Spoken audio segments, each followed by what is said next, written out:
What's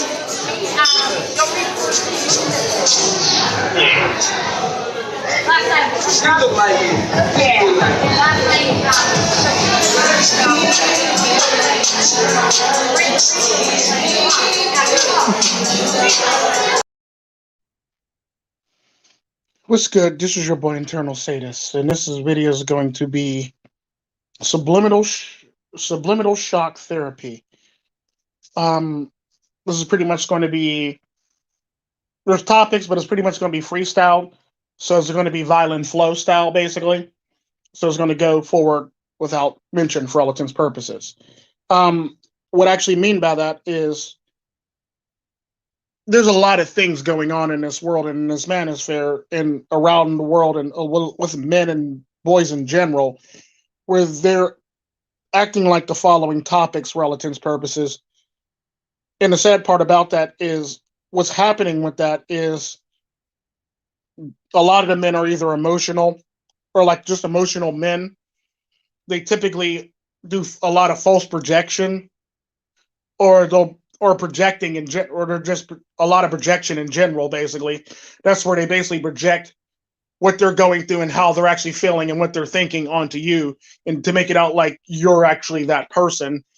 Then you also got a lot of false projecting where people falsely project who they are to the world, basically, then come to find out they're really not these people like they claim they are. Then you also got gaslighting, where you got a bunch of people who literally sit up here and gaslight, and a lot of people in the manosphere miss gaslighting, even though they talk about gaslighting like the professionals at it, but they typically always end up missing gaslighting when it's fucking happening to them. And the sad part about that is nobody says anything and nobody points it out when a male does it to another male, but men, think it's okay to basically answer these gaslighting questions, or, they'll answer these questions, or they'll make it a loaded question to the point where they're literally gaslighting the person within the question, or they just gaslighting the person before they ask the question while asking a question while they're gaslighting them at the same time. And men seem to miss this like it ain't shit, basically. So that's going to be one of the many topics too. And Stockholm syndrome. This is typically going to be taken from the fact of like the dating and, the market and stuff like that. And when it comes to women and getting women and stuff like that. So this is going to be like the dating aspect of it, or the, sex aspect of it. And the sad part about that is a lot of people actually suffer from this and don't even realize they're suffering from Stockholm syndrome when it comes to women. And the sad part about that is like, there's a lot of men in the manosphere that will literally protect women that, are doing them wrong or abusing them, when in fact they shouldn't. Or they'll say, well, my mom is the greatest thing in the world, and meanwhile your mom was the one that's actually abusing you mentally, emotionally, and physically. But you want to, cape for your mom, when in fact your dad probably was the one who probably did most of the good things in your life, which is pretty sad. So those are the topics for today, whether you like it or not. The sad part about that is when it comes down to it, men typically suffer from multiple things. And the subliminal is going to be a lot of shots at various people in the manosphere without saying their names. And the sad part about that is I'm going to start with, we'll start with the whole entire gaslighting. Because typically a lot of men in the manosphere who claim to know about this, or claim that they're professionals in this, don't even realize when another man is literally sitting up there gaslighting the fuck out of them. And they walk right in all willy-nilly and happy to answer these questions, or happy that, somebody's willing to do something or wanting to know something. But the sad part about that, they just were gaslit just before that, or gaslight within that question. And the sad part about that, typically how this works is you'll get a lot of men who will say something to the extent of like, it's kind of like what we say about the whole entire word but. Anything before the word but doesn't even fucking matter. The same thing goes. It's the same tactics basically used when you're gaslighting somebody. You'll basically brush something off, then go on to say something, and then go on to gaslight the person within that whole entire question. And the sad part about that is nobody ever really sees it coming. And the sad part about that, everybody wants to pretend like, everything's hunky-dory when in fact nothing's further from the truth.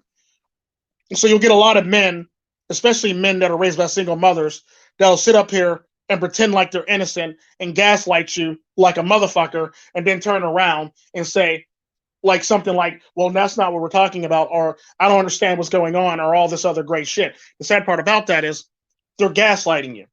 You don't even realize they're gaslighting you, and you're sitting there just being happy talking to them, like, yeah, yeah, yeah, we're talking, yeah. See, we're conversating, yeah. And it's like they're gaslighting the fuck out of you. You don't even realize they're gaslighting the fuck out of you when they're doing it.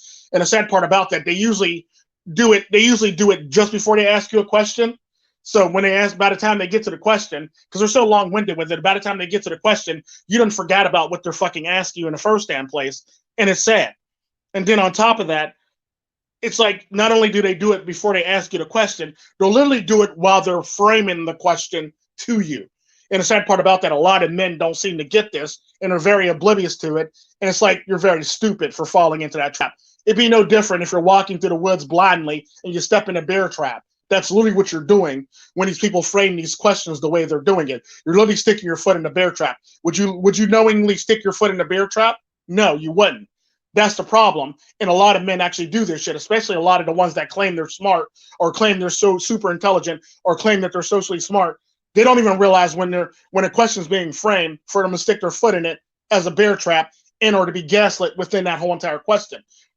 The sad part about that is people do this shit on a regular basis, and this is typically a tactic that a lot of millennial men use when they're framing their questions. And the sad part about that is, like I said, they'll either gaslight you before the question and make it so roundabout that you miss that point, or you don't even pay attention to it because it was so long, or they'll gaslight you while framing the question, or they'll do a mixture of both, basically. So they'll basically gaslight you, you'll basically brush it off, and you'll basically go on, and you'll be gaslit within the question.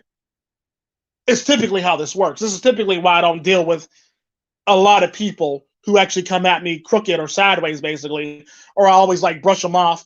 Because the sad part about that, it's not that I'm brushing them off because I'm a jerk. I'm brushing them off because they're sitting there gaslighting the whole entire time, and everybody's sitting there missing it. Like, he's asking valid questions, yay! Like, no, he's gaslighting the fuck out of you in the question.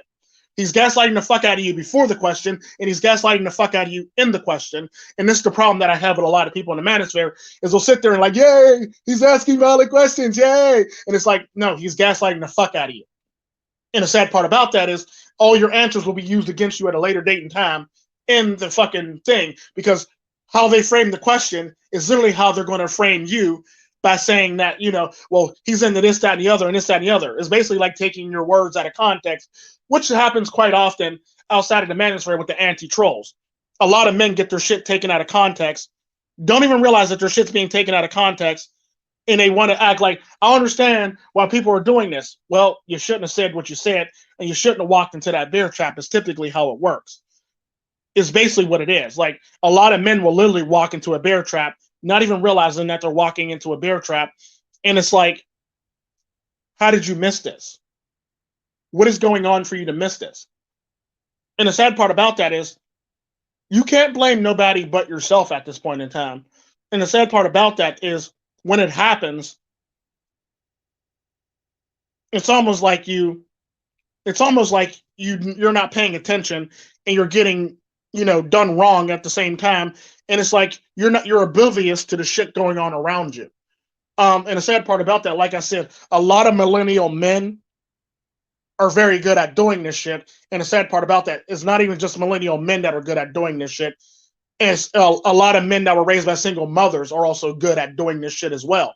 So typically, the new style of gaslighting is basically they'll frame a question in a way while gaslighting you while framing that same question.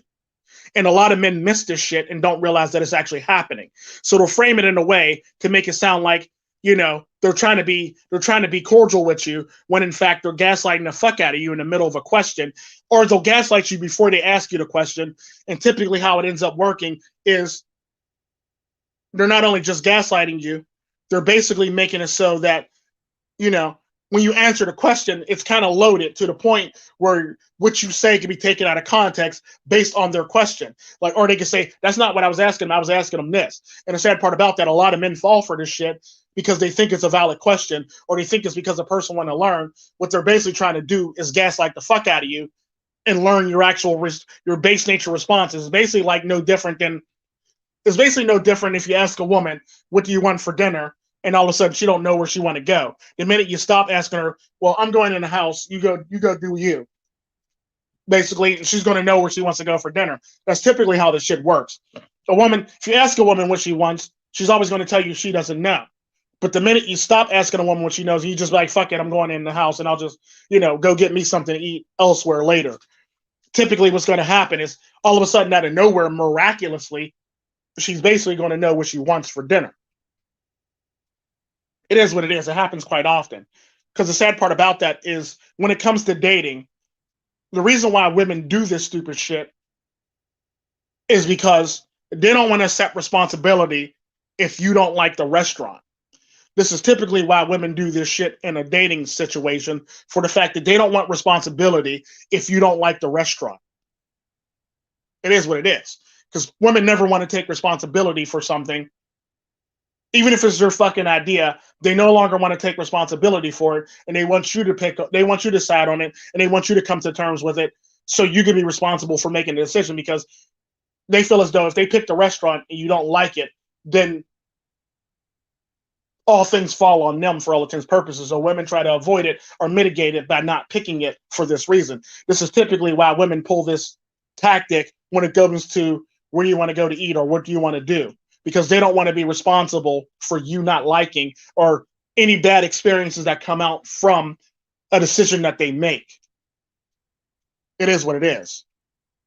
And the sad part about that, when it comes to gaslighting, these men deploy the same damn tactics to a certain extent to basically make themselves or make them dissolve themselves of guilt or innocence in the way that they frame these questions or in the way that they approach things for all intents and purposes. They basically do it on purpose so they can make it seem as if they're not responsible for any of the bullshit that's happening around them, or they're not responsible for any of the shit that's taking place, if you know what I mean. It's sad, but it's so true. And the sad part about that is when it comes down to it, it makes for a very interesting dynamic when it comes to this stuff, and the men just fall for it on a regular basis, not realizing that you've just been gaslit. You've just been gaslit to hell and back for all intents and purposes. And a lot of men don't seem to get that or understand that, and they always fall for it, hook, line, and sinker in this day and age. A lot of men fall for this shit, hook, line, and sinker in this day and age, and don't even realize that they're falling for it. But it's always one of those things. It's like I've seen some of the greats fall for this shit, and I've seen some of the, people who think they're smart and know anything about gaslighting fall for this shit on a regular basis. Then they want to get mad at me because they fell for a gaslighting tactic that could have landed them in the middle of some troll recon type shit for all intents and purposes. Because the sad part about that is it all comes down to trolling, and trolling is the new fucking gaslighting. And the sad part about that is these guys and men who hang with these women specialize in this shit, and that's what they do. They're willing to gaslight the fuck out of you to the ends of the earth, and then plead innocence or plead like they're innocent the whole entire time, and you just, somehow, some way just fuck with them or pick with them, and you're wrong and you're mean for doing so. When in fact, they're the ones who started the shit and got themselves into the messes that they're in today. And the sad part about that is now you're defending yourself against a person that wants to act like a victim, who technically, the way that they frame the question, would be a victim. And the sad part about that is you already fell for it, or you already lost the fight before it actually even started. You didn't even realize you were losing a fucking fight or in a fight before it even took place. And this is typically how a lot of this shit works. Because at the end of the day, you can't sit up here and say that you were innocent and, if in a real world situation, you can't pull that shit off and get away with it in a perfect world. Because people will pretty much call people out in a perfect world for all intents and purposes. But we don't live in a perfect world. We live in a emotional first world, basically, where people can actually get away with, projecting their emotions onto other people, which brings me to the next topic of projection. The sad part about projection is I've actually seen it used both to falsely project an image of yourself and to basically project your actual emotions and feelings onto other people. I'm gonna talk about that later, but I'm gonna touch on the emotional male portion of this damn stream, which is actually pretty funny for the fact that I've seen a lot of emotional men who actually come in and say some shit like, I don't care what people think about me. But then, 5 seconds later, they're responding to somebody in a comment section in the live stream, or they're responding to somebody who made a criticism of a video that they actually made for all intents and purposes. And the sad part about that is typically on my channel, well, all the time on my channel, if there's a negative comment in my comment section, I typically let my children deal with it.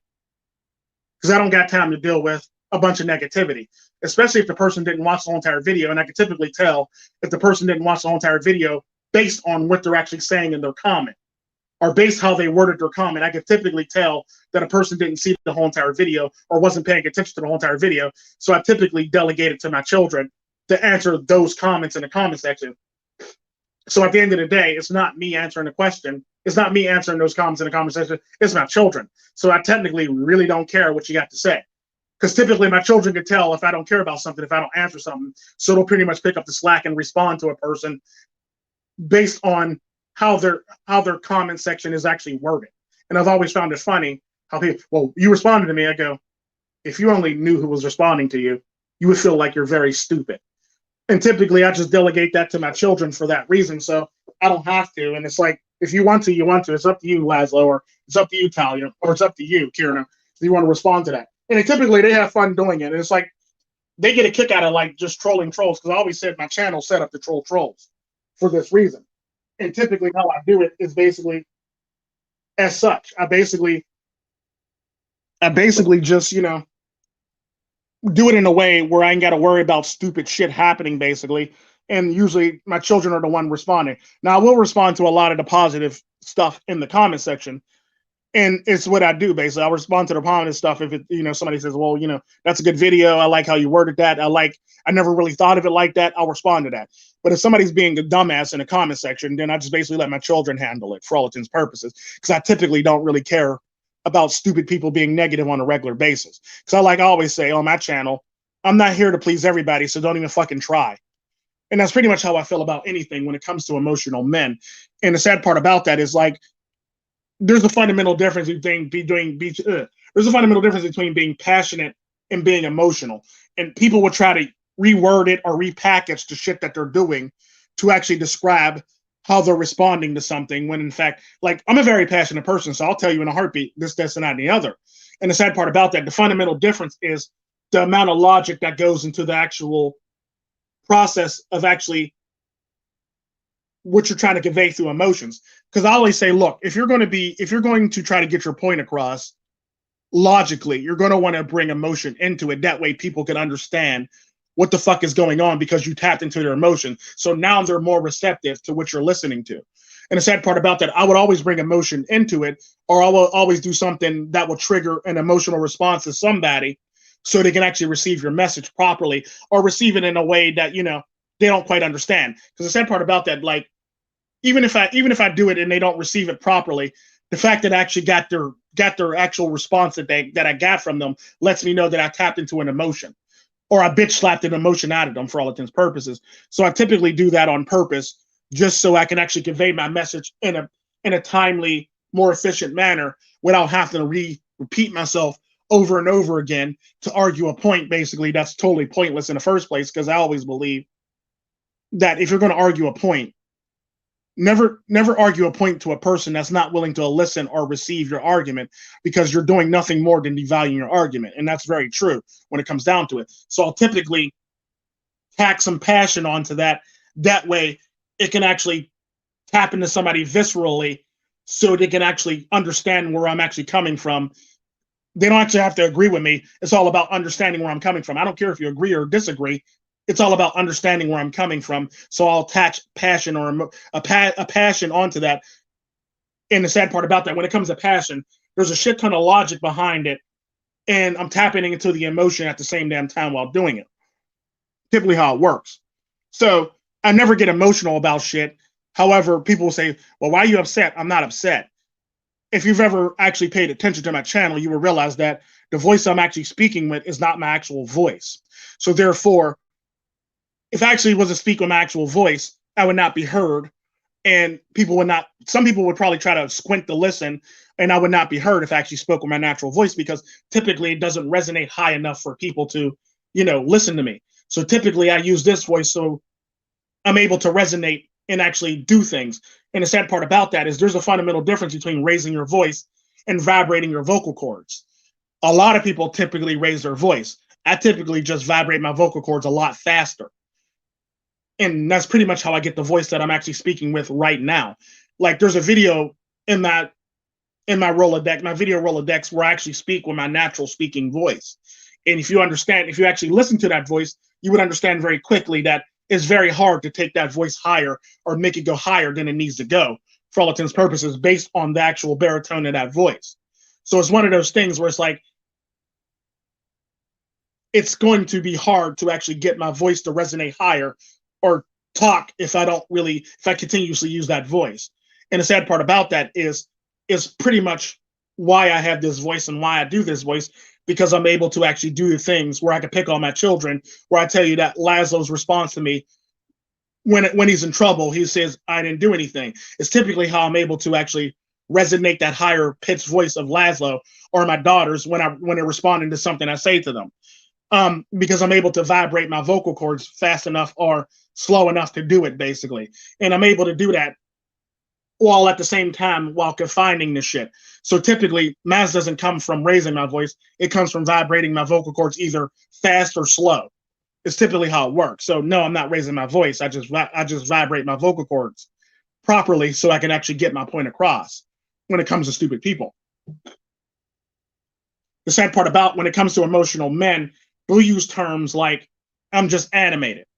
Or they'll use terms like, they'll say something to the extent where I don't care what people think of me, but then turn around in the next sentence and care what somebody's response is to them. Like, typically, I don't really care. And like, pretty much, I don't care what you think of me as long as you're not lying on me while you're doing it. That's typically my response to anything. If you're going to lie on me while you're doing it, then, just expect to actually catch some heat or catch some bitch smacking, basically. And it's typically how I've always been. I don't give a fuck I don't care if you talk shit on me. Just don't lie on me while you're doing it. Or don't lie about me while you're doing it. And that's pretty much how it's always been when it comes to me. And even the sad part about that, and when I make a response video to these people, I'm not the one making a response video. My children are. So a lot of the time, my children are doing the response videos for me when it comes to shit like that. Like Laszlo and his 12 videos about that one guy. It is what it is. Like, I very rarely make response videos unless you're going to sit up there and lie on me. If you disrespect me, that's perfectly fine. If you're going to lie on me, then it's a whole nother story. That's basically the only time I respond to people, if you're going to sit up there and lie. Disrespectful, if you can be disrespectful all you want to, because it's your opinion, and everybody has opinions like an asshole, basically. Everybody has one. So typically I ignore disrespect, but I do respond to falsities about me. It's typically the only time when I really respond to people.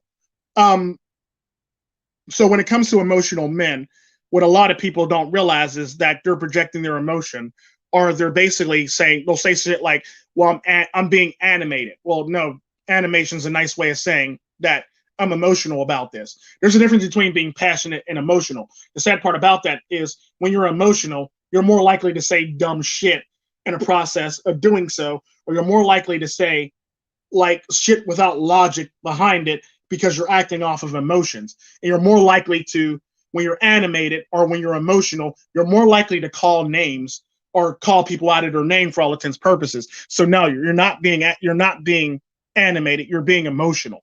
At the end of the day, it's a nice way of saying I'm emotional and now I feel some type of way, so now I'm going to react this way. And the sad part about that, a lot of men miss this shit when other men do it to them in the manosphere, and it's like the funniest shit to watch people do. Like, you can typically see it in a lot of different streams, from like my streams to Money AD streams to, it goes on for months and days when you talk to various people. And it's one of those things where it's like, I'm willing to give anybody a fair shake if they want to come in my stream. Yes. However, what I'm not willing to accept is gaslighting or, you being emotional in my stream. When in fact, the question is this. And they'll go, why are you being emotional? No, see, no, I'm not being emotional. Last I checked, I never called you a name. You're the one that's doing all the name calling, which actually makes you emotional, which actually turns into projection. Now they're projecting their emotional thing onto you, on how they feel about the situation at the time. They're projecting their feelings and all their emotions that they're having onto you to make you seem like you're the bad guy. And this is typically how a lot of this shit works. And the sad part about that is, at the end of the day, like I was saying with the whole entire, gaslighting, they'll literally frame their question and ask some gaslighting while they're framing their question as they're asking you this question and try to make it sound sincere. Or they'll basically gaslight you, talk for a while, and then turn around and ask you a question just so they can gaslight you some more and then ask another question again. And the sad part about that is a lot of men miss that whole entire process where they're gaslighting them, then ask them a question, then turn around and gaslight them after they answer that question, and they continue on answering more questions as they gaslight you some more. And the sad part about that is a lot of people miss that. And a lot of people don't pay attention to shit like that for the fact that, they think it's just some normal thing, when in fact you're being gaslit the whole entire fucking time. And typically, I don't like gaslighters in my fucking streams, and I don't really like hanging around gaslighters in a process. And I will interrupt the gaslighter just so I can avoid somebody being embarrassed in a video at a later date and time. It's typically how I roll, because the sad part about that, I can see a gaslight from miles away when somebody's about to do it and when somebody's saying it, based on how they're framing their question or based on the words that they choose to say to you while they're framing your question. What's up, Baron Yam, and whoever's lurking in the background? And the sad part about that, a lot of people do this shit. A lot of people ignore this shit or take it as they're being honest. They're asking honest questions when in fact they're not asking any honest questions at all. They're basically disrespecting you by gaslighting you, then asking another question to hide the fact that they just gaslit you. Then they gaslight you again. Then they ask another question and gaslight you again.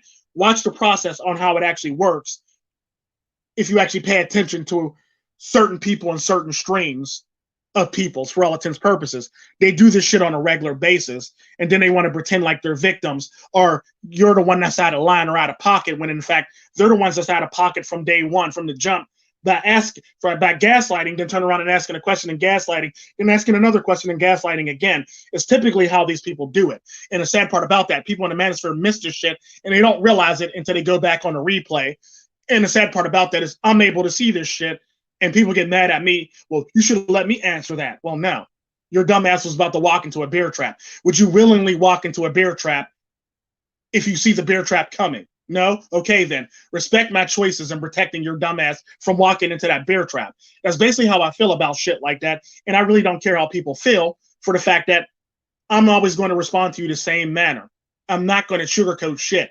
I'm very honest, blatantly honest with my children. So what makes you think I'm going to be very nice to you? And that's pretty much how I feel when it comes to shit like that, when it comes to anybody that wants to act like they're upset with me. And this is typically where it comes into play, where you get these emotional men, because now they're upset with you for various reasons. I don't care if you're upset with me. As long as I'm okay with me, that's all that matters. And the sad part about that, that's always been how I've always operated. I don't care if you're mad at me for saving your life. I don't care if you're mad at me for helping you avoid some catastrophe or some type of, recon mission that somebody else had going on with you. I don't care about none of that shit. As long as I'm okay with me, that's all that matters. And that's all that really matters to me, is that I'm okay with myself and the decision that I've actually make, even if it's to protect you or to not protect you and let you fall to, and become victim to a dumbass person. And it's typically how it is. You can usually tell how much I care about a person based on me sticking my neck out for that person, or based on me answering a question for that person for that very reason, because I basically know it's a gaslight tactic, and I basically know that this is going to be used against that person in another video at a later date and time.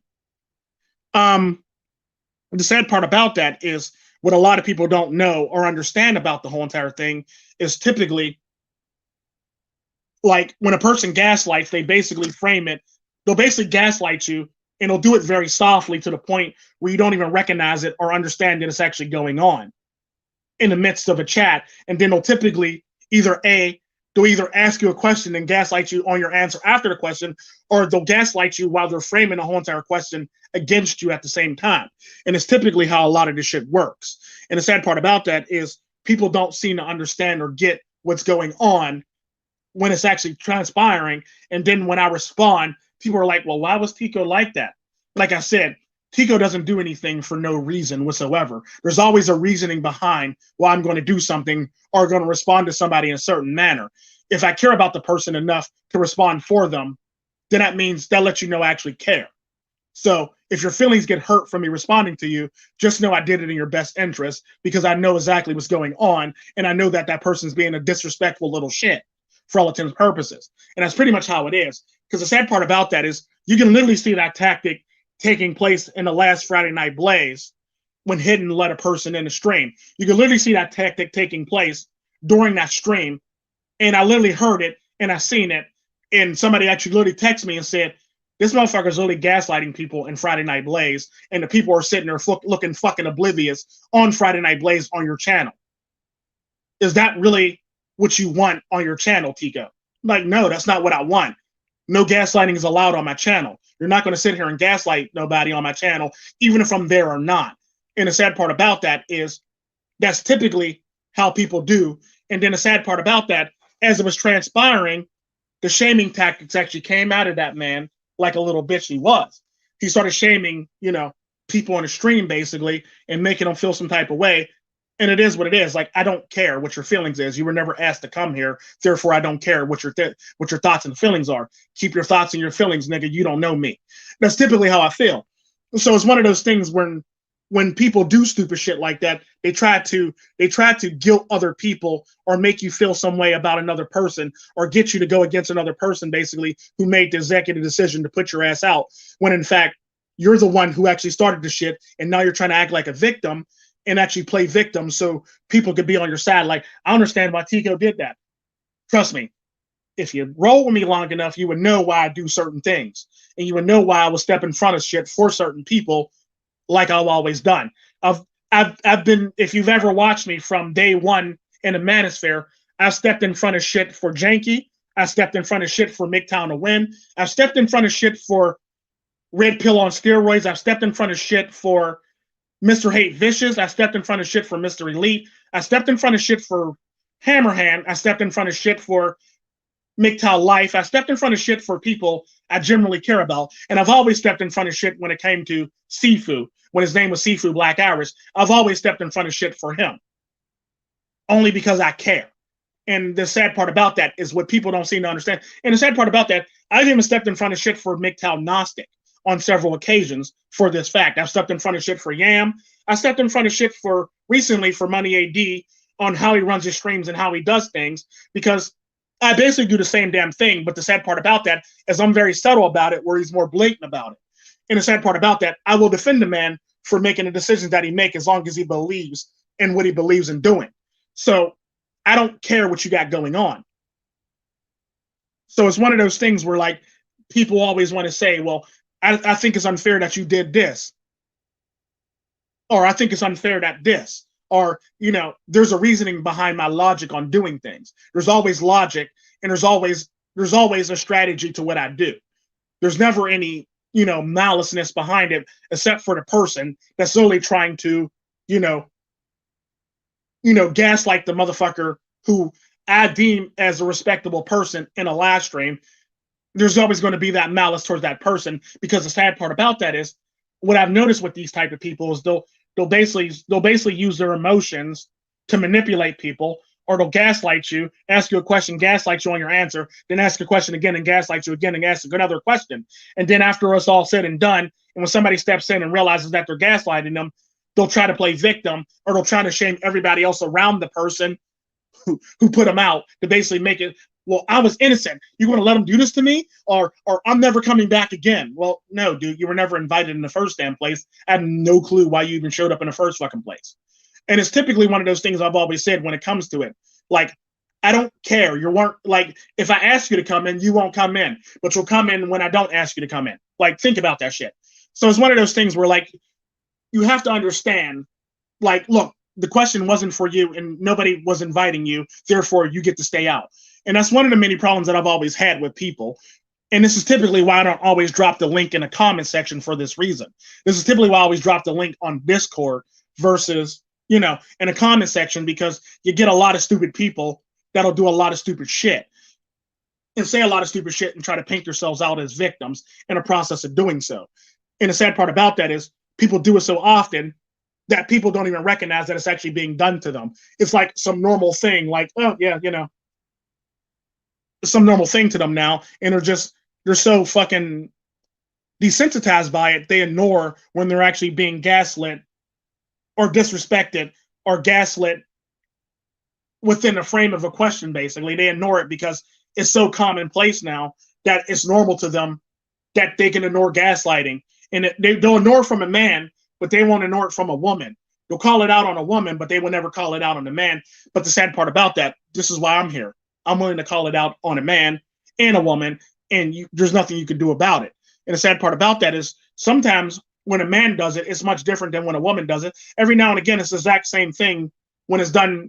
Sometimes it's done as in the same manner as a woman would do it. But typically when a man does it versus when a woman does it, it's a bit different. And they frame it in a way, and they try to frame it in a question, or they'll gaslight you before the question, or they say, well, I don't think this, that, and the other, this, that, and the other. Then they'll ask you a question, then they'll do it again. Then they'll ask another question, then they'll do it again. And the sad part about that is I sit there and watch this pattern on a regular basis, and I basically know people based on gaslighting. So if somebody's not in my stream, or not invited to my stream, they're not invited to the stream because I don't like them. They're invited to the stream because they're not conducive to the stream, because they're always willing to gaslight the fuck out of everybody in the stream. So therefore, I like my streams to move very efficiently and quickly. If I got a dumbass motherfucker asking questions over and over again, or slowing down the stream to a slow snail's pace, because now we got to address this issue, now I have a problem with you, and now you're fucking up my stream flow. The reason why there's certain reasons why certain streams are either slow flow or violent flow for various reasons. The sad part about that is if it's violent flow, the stream is meant to go faster and keep moving at a consistent pace. Slow flow is meant for, educating people on shit. This is typically why I say a lot of people aren't invited to the stream unless it's no ox shit, because that's slow flow. That's meant to educate people and slow down and waste all your brain cells on stupid people who are going to do stupid shit and gaslight on a regular basis. That's typically why I say, don't come back to my show unless there's no ox shit. I'm being honest, because this is not for you, and you're doing a lot of stupid shit within my show. And the sad part about that is whenever I advertise no ox shit, everybody bitch up and never comes back. That's something that I've noticed, because the sad part about that, I've tried to start no ox shit twice in the last month, but nobody wants to show up to no auction, but they want to show up to all these other streams. It's like, no, your stream is no auction. That's where you've been categorized, because you're too fucking slow or too fucking dense to understand the pace of the fucking stream. And it's pretty much all my streams have a pace. It's either violent slow flow, or, freestyle. If you can't keep up with freestyle, then you're not invited. If you can't freestyle as a content creator, then you're not invited. If you can't follow topics via violent flow, then you can't be in a stream at all. I'm not going to invite somebody who can't follow concepts and topics in a stream that's going to slow the stream down. So you're not invited to that stream for that very reason. If it's regular flow, then you can probably get in a stream. Or if it doesn't have anything that dictates the pace, or if it's slow flow, I'll typically invite you in a stream. That's typically how this works. So that's typically how my streams are all set up, for that reason, because I want them to move along efficiently. The sad part about that is I have a lot of people who are in the stream that'll slow the stream down to a slow snail's pace. And it's like either they're doing it on purpose, or they're doing it based on the fact that they're not grasping the concepts, or they're doing it because they're reacting to something that doesn't need to be reacted to, when in fact we're talking about a bigger thing. They're reacting to a small thing, and they're not reacting to the bigger picture. So typically I don't invite a lot of people to streams that for that reason too. And there's typically like one or two people I can think of off the top of my head who I invite to certain streams, who I don't invite to all streams, because they typically slow down the stream and the stream pace of the stream.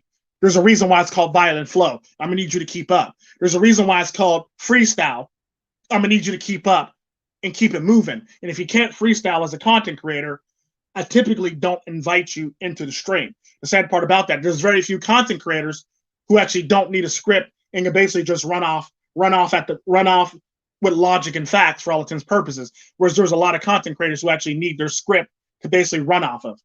And it's sad, but it is what it is. I don't shame them for that, but this is not your cup of tea at the end of the day. If it's not your cup of tea, I need you to understand that you shouldn't be here, or you shouldn't be trying to do something that you're not good at or you need to do.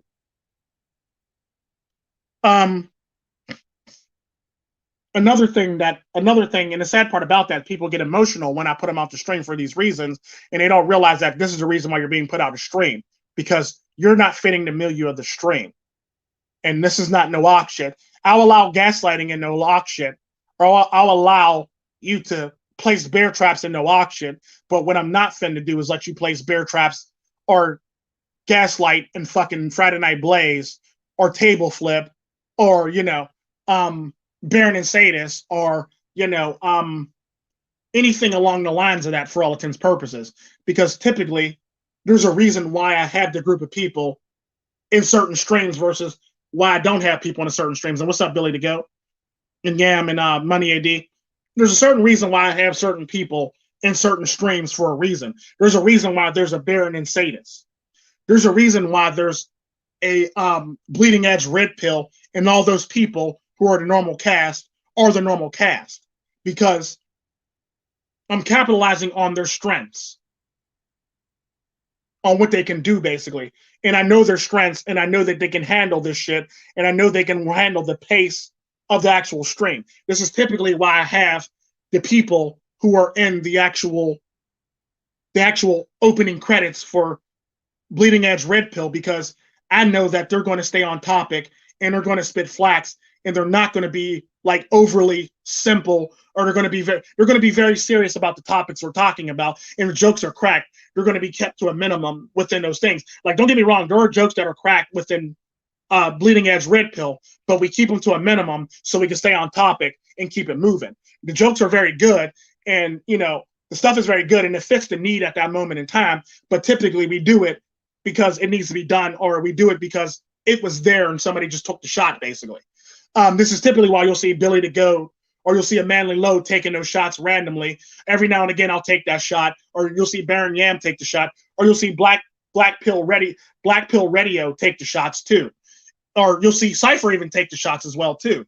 It's typically set up in that way where we know we're going to crack this joke. Now we got to be serious. It's kind of like when it comes to Bleeding Edge Red Pill, there's a time and place for seriousness, and there's a time and place for jokes, basically, when it comes to it. And we know how to place time and jokes in a proper spot so we can move efficiently through things. Because the sad part about that, there's a reason why certain people aren't invited to Bleeding Edge Red Pill as the main cast, a crew, basically, for the fact that they're not willing and they can't really conform to a certain milieu or standards for all intents and purposes.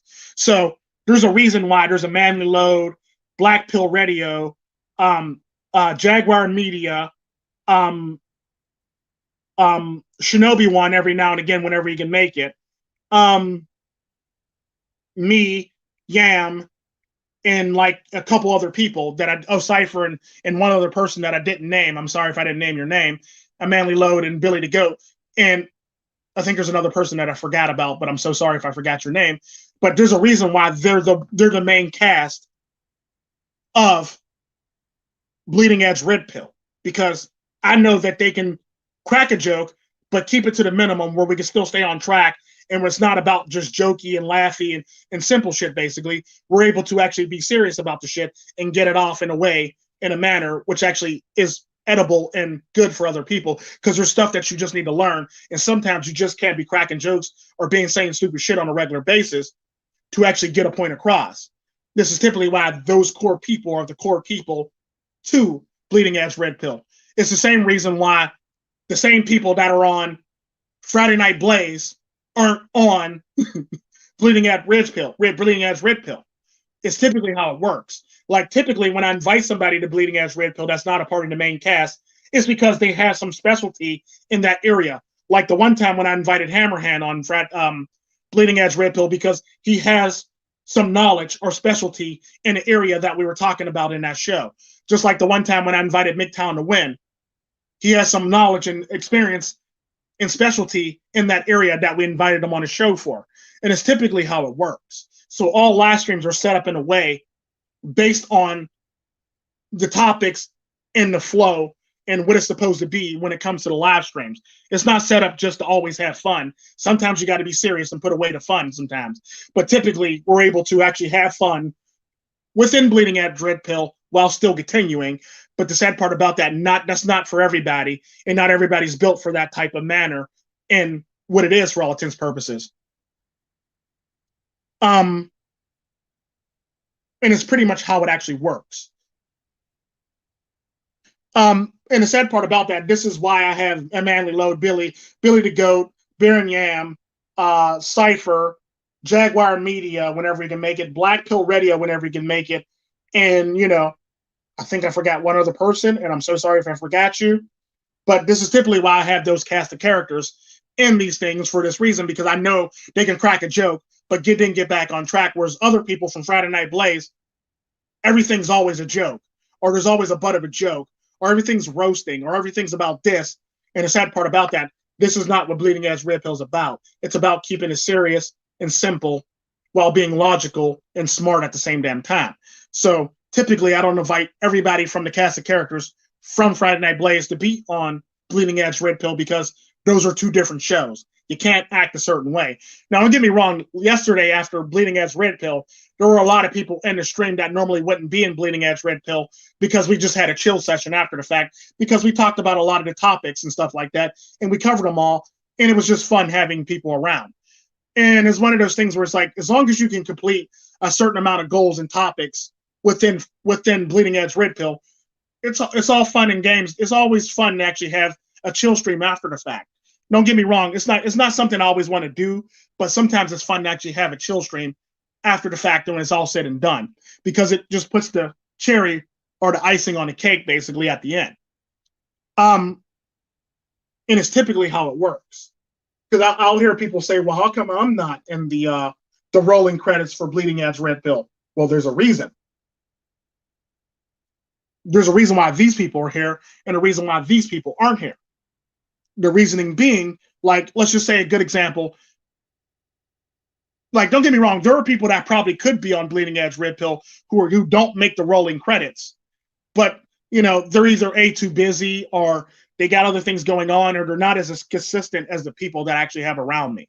So it's one of those things where it comes down to consistency and reliability and the ability to stay on topic or stay on track without overly joking about serious situations or topics. Like, we do joke about it, but we don't overly do it. Like, there's like the one time, and I think one of the Bleeding Edge Red Pills, literally, like, one person would say something and crack a joke about it, and then the next person would go on and crack the joke, but say something serious. But then another person would talk, crack a joke, then say something serious too. It's typically, as long as you can keep it serious and keep it minimum and keep the joking to a minimum, you're going to be invited to Bleeding Edge Red Pill for all intents and purposes. It's typically how it works. So the sad part about that is it's not done to be for malice or to hate people. It's done so I can keep a certain milieu and a certain structure within certain live streams. Like Friday Night Blaze is for talking shit all over the place to anybody for any reason. That's perfectly fine. What Bleeding Edge Red Pill is not about that. You keep that shit out of Bleeding Edge Red Pill and you check that shit at the door. You check all that shit at the time clock when you punch in the Bleeding Edge Red Pill. So all that beef gets left at the fucking door. Friday Night Blaze, beef on, talk shit on, do everything on basically, and do it to the best of your ability because it's Friday Night Blaze and it makes for a more interesting product for all intents and purposes because that's what Friday Night Blaze is set up for. Whereas Bleeding Edge Red Pill is not set up for your personal beefs or your petty squabbles or your petty differences. It's set up to actually be more logical and be more serious while cracking logical, funny jokes and going back to being logical again. And this is typically why a lot of people run into the problem. And this is typically why a lot of people aren't invited to Bleeding Edge Red Pill for this reason. It's not because I don't like them. It's because there's a time and place for everything and their style in which they do things. There's always a time and place for it. Like a good example is I would love to invite like Armchair Revolutionary and Chronic Blast to a Bleeding Edge Red Pill, but they're always either too busy or they always don't really have the time to do so. So typically I leave them to their own devices. And this is one of the many reasons why they're not in the rolling credits. They were a part of the original casting characters, yeah.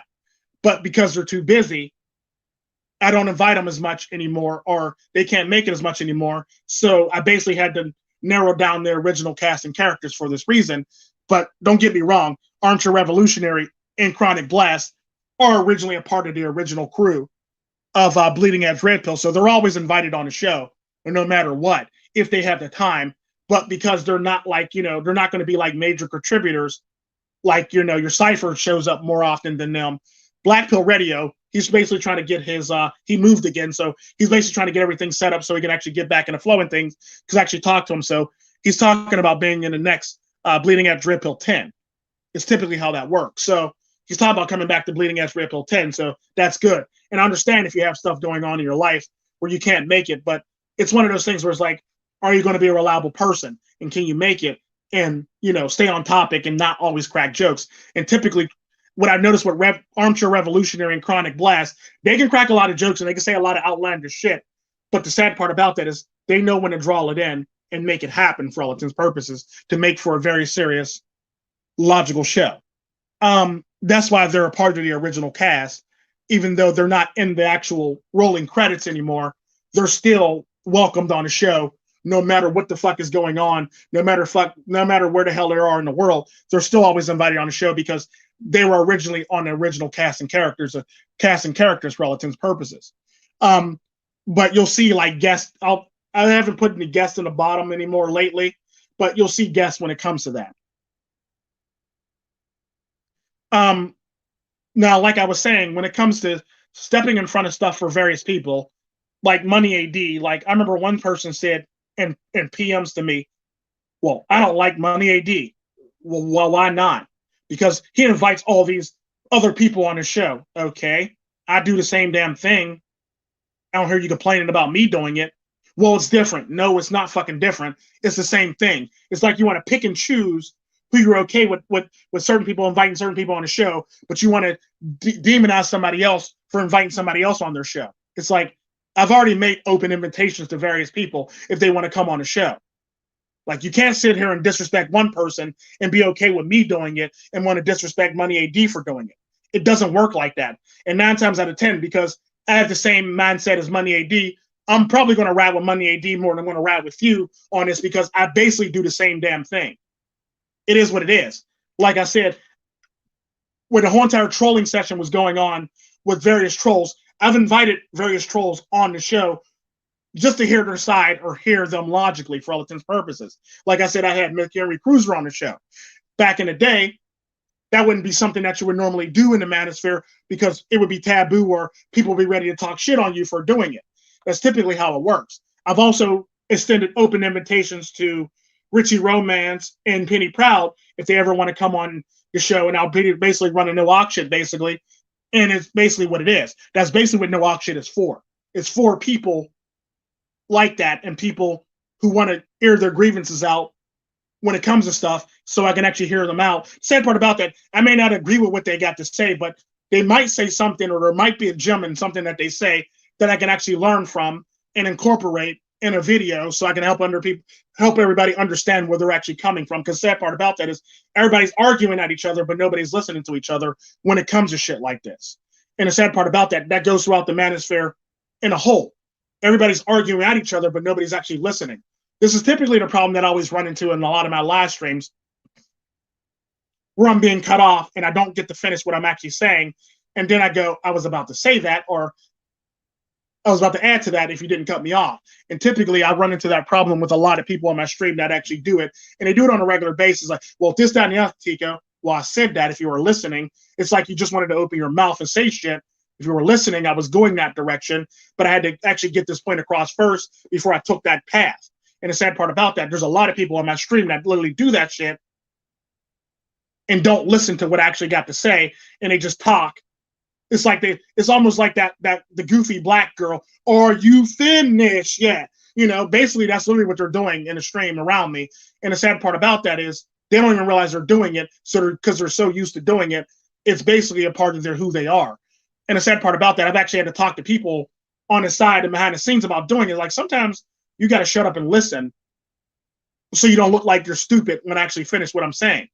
Because the sad part about that is people try to interject on what I'm saying to try to finish what I'm saying, and it's not even the direction I'm actually going with the comment. And the sad part about that, a lot of people do that because they think they know what I'm going to say next, and they look stupid. I was like, nope, that's not what I was even going to say, but thanks for trying to put words in my mouth. Or I'll say something simple or sarcastic to let you know that you fucked up or you overstepped your boundaries, basically, and I'll keep on going. And the sad part about that is a lot of people on my stream do this shit on a regular basis, and they don't even realize they're doing it at the time. And the sad part about it's not even women that do this. The sad part about it, there's a lot of guys around me that literally do this shit and will talk and say, well, this, and this. I go, that's besides the point, and you went too far right or you went too far to the left, and that's not where I was going. I was basically trying to keep it on track. Or that's cool and all, but I'm gonna need you to rein it back in. It's typically some of the stuff that I normally say to people. Or I go, no, that's besides the point. And I'll basically say what I'm saying to the people in the stream. And the sad part about that is I try my best to be nice about it while people are actually doing it around me. Or my favorite one is a Money AD stream where I was literally talking about Black people in society. And this motherfucker came in to interrupt me to yell at another person in the stream and say, I'm sorry for interrupting you, Tico, this, that, and the other, this, that, and the other. But this, that, and the other, this, that, and the other. I go, what? What the fuck does this have to do with the topic? Why the fuck are you mad at a person while I'm trying to actually explain a topic? And the sad part about that, that stream went so far to shit that this person literally said, well, I'm only saying that because of this. If you actually paid attention to what I was fucking saying at the beginning of the stream before you came in running your mouth because you were mad at a certain person, you would realize that's the direction I was actually going. And I was finishing my thought from an hour ago because you ran on this whole entire tirade on some bullshit that had nothing to do with the topic in the first damn place. So typically, it's like, well, people want to interrupt me and say, well, you're just moving the goalpost now, or you're trying to change it up. No, I was basically trying to finish what the fuck I was saying before you interrupted me at the beginning of this fucking shit. And that's basically how it is. Because the sad part about that, everybody will run on around me thinking they know where I'm going to go. And it ends up being like, oh, I wasn't expecting Tico to take that direction. Well, yeah, because you were running your mouth too much and you didn't realize what direction I was actually going. There's a difference between when I do it to you, I know where you're going, and when you try to do it to me, and you have no clue where I'm going. Because at the end of the day, my thought process is different than your thought process. And when it comes to certain things, it's not the fact that I changed, it's changed based on the situation. It's called planning properly. Like, I'm not going to carry a knife into a gunfight if I know the guns are already blazing. I will carry a knife into a gunfight if I know that there's a high chance that the guns didn't come out yet. You typically don't just come in knife wielding in a gunfight. You basically take a knife in there just in case shit happens, or you run out of bullets for this reason. You don't take a knife in there if the bullets are already flying. That's not how this works. And typically, people don't seem to understand it about me. And the sad part about that is, this is typically why I always quote the knife quote. Never go anywhere without a knife.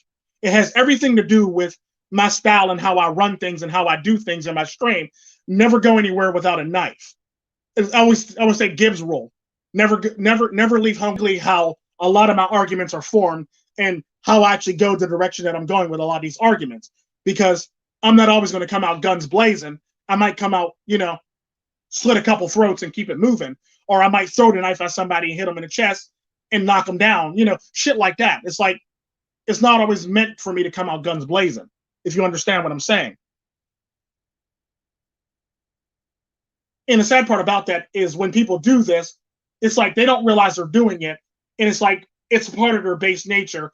And I try to see, no, that's not where I'm going with this. And now and the sad part about that, every now and again, I'll say something to the extent of, now you just made yourself look stupid for no reason, when in fact I was actually going this way.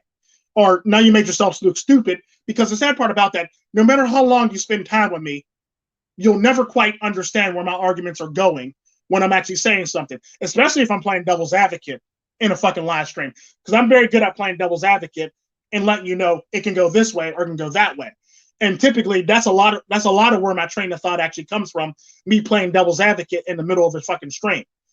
And people don't realize when I'm playing devil's advocate, or when I'm actually doing it or when I'm actually trying to explain something, they typically just sit there oblivious to like, well, Ego just made me look stupid for no reason.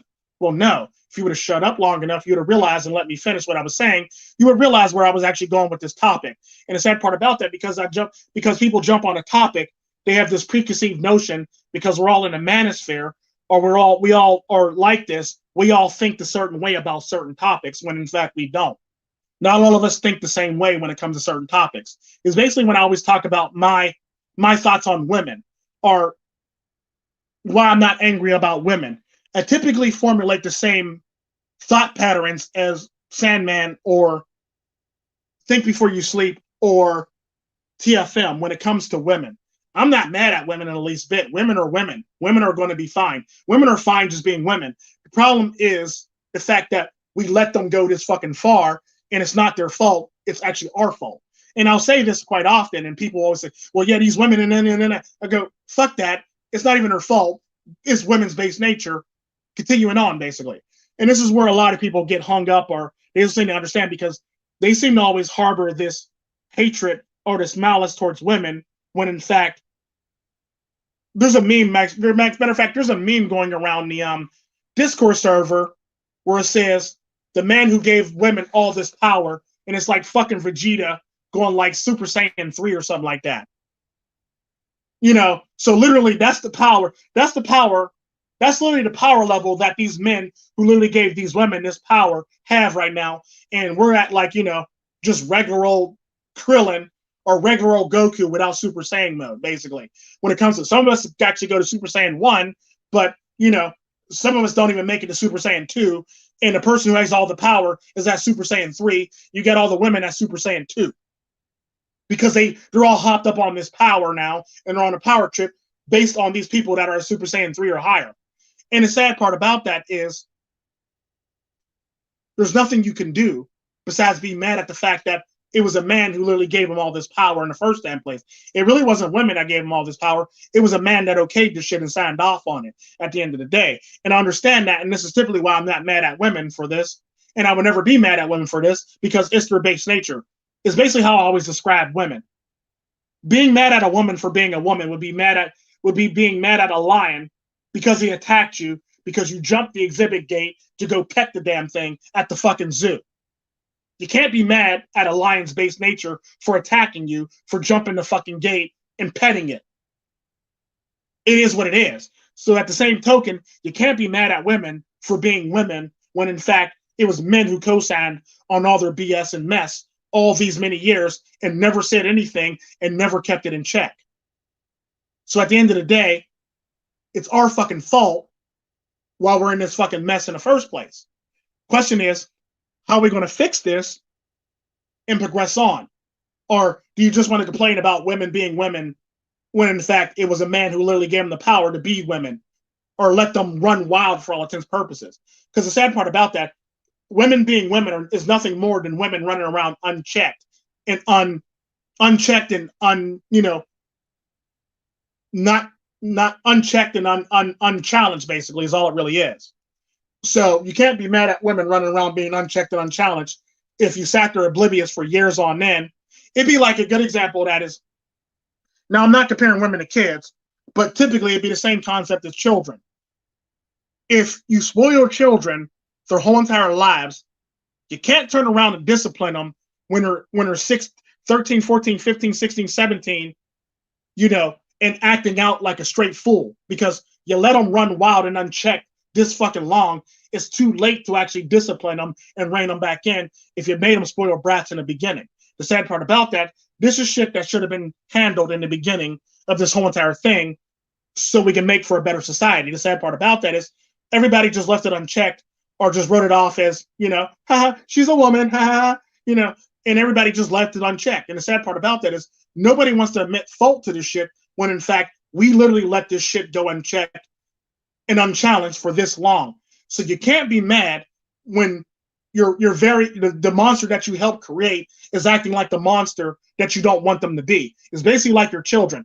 If you spoil your children at the beginning and you don't set any boundaries, they're going to act like straight fools at the end of the fucking thing. At the end of the day, it is what it is.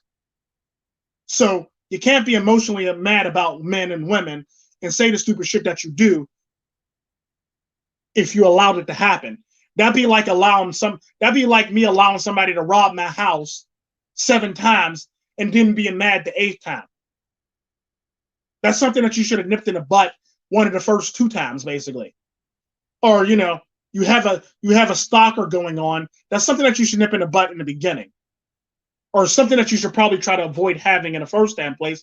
Because typically, if you're going to have a stalker, they're there for a reason.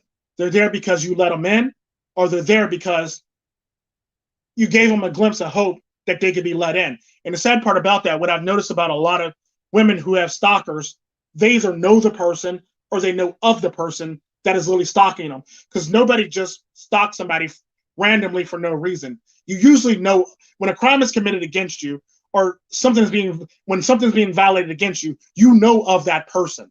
It's not some random guy on the street that's attacking you. You know the person that's doing it to you. And that's the thing that really bothers me when it comes to women. Like, you know the person that's doing it. You're just protecting the person, and you're basically trying to empathize with the person. And now you humanize the person while they're doing animalistic things to your life and to you in general. You can't do that. You got to make them, they got to be the animal that they are for all intents and purposes. There's a reason why you don't talk to them. There's a reason why you keep them at arm's length. There's a reason why they're doing this in the first damn place, because you gave them a glimpse of hope or light that they could possibly be a part of you. Sad part about that is a lot of people don't understand that or realize that is actually happening. Sad part about that is it's one of those things where like you have to understand where everybody's coming from, or understand everybody's argument or their convictions and their beliefs. Like I said, I won't be mad at somebody for having their own convictions and beliefs.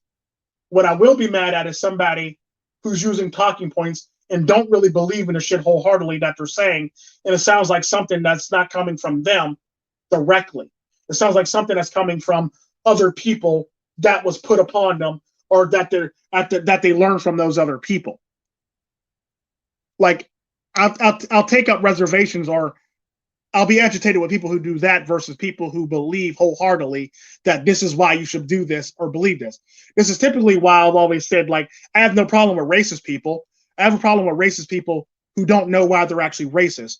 Like, if as long as you have conviction, you believe wholeheartedly in why you're being racist, and it's actually coming from you personally, and it's not coming from talking points or other stupid shit or statistics, then I'll ride with you. If this is what you personally believe wholeheartedly, and it wasn't imposed on you by your mom, dad, or your community, I'll ride with you 100. Like, I may not agree with it, I may be upset with it, but I support you 100% because it's your conviction and you believe in it wholeheartedly. I can't be mad at you for your conviction. What I can be mad at you is faking like something is your conviction and using a bunch of talking points to try to prove your point, when in fact we all know it's not your conviction, and you're using a bunch of talking points, or you'll use a bunch of quotes from, you know, philosophers from way back when to basically be the meat and crux of your fucking videos. And basically what you're saying is really nothing but just gibberish in between. So you're basically saying something, and then you quote somebody so you can legitimize what you're actually saying or talking about, when in fact what you're saying is gibberish. And that quote's nice and all, but you can't use that quote to your advantage. It'd be like no different than a person taking a Bible quote out of context, or, you know, any Bible quote that you could possibly think of out of context to fit their actual narrative or need. It is what it is. So it's the same damn thing when you sit there and take a philosopher's quote out of context and try to use it to push your narrative. You're basically doing the same damn thing by misinterpreting the Bible quote that is actually written. And a lot of people do it. And the sad part about that, that's just human error in general when you actually go about it. Next topic up for grabs is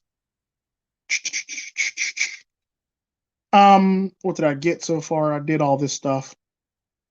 I already talked about gaslighting. I've already talked about, you know, projection, basically. I talked about projection when I talked about the last stream with what's his name.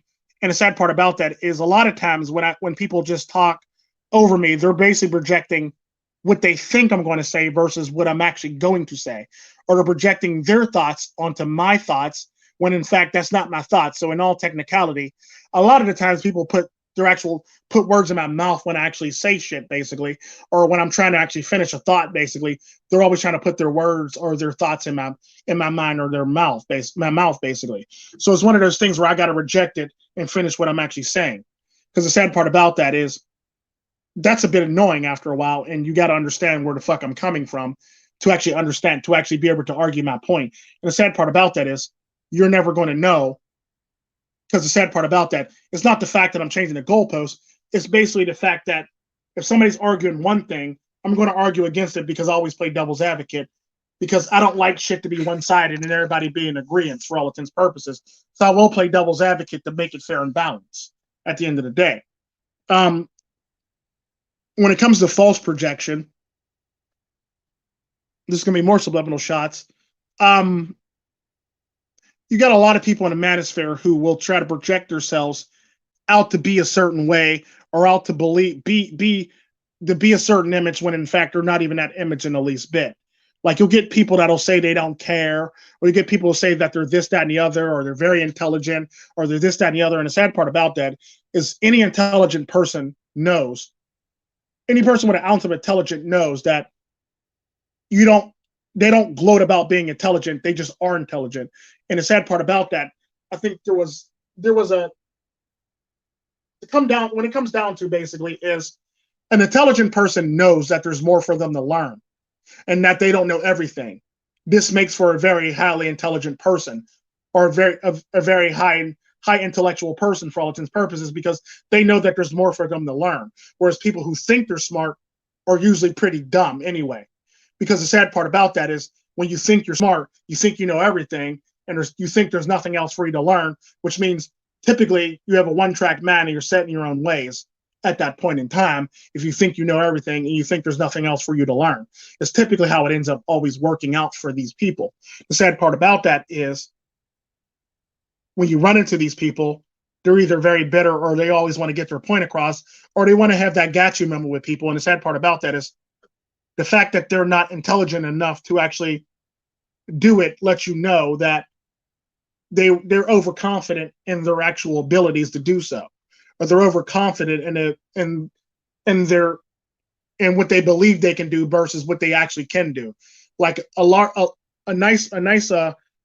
good example of that is you'll get the people who will say like they're very intelligent.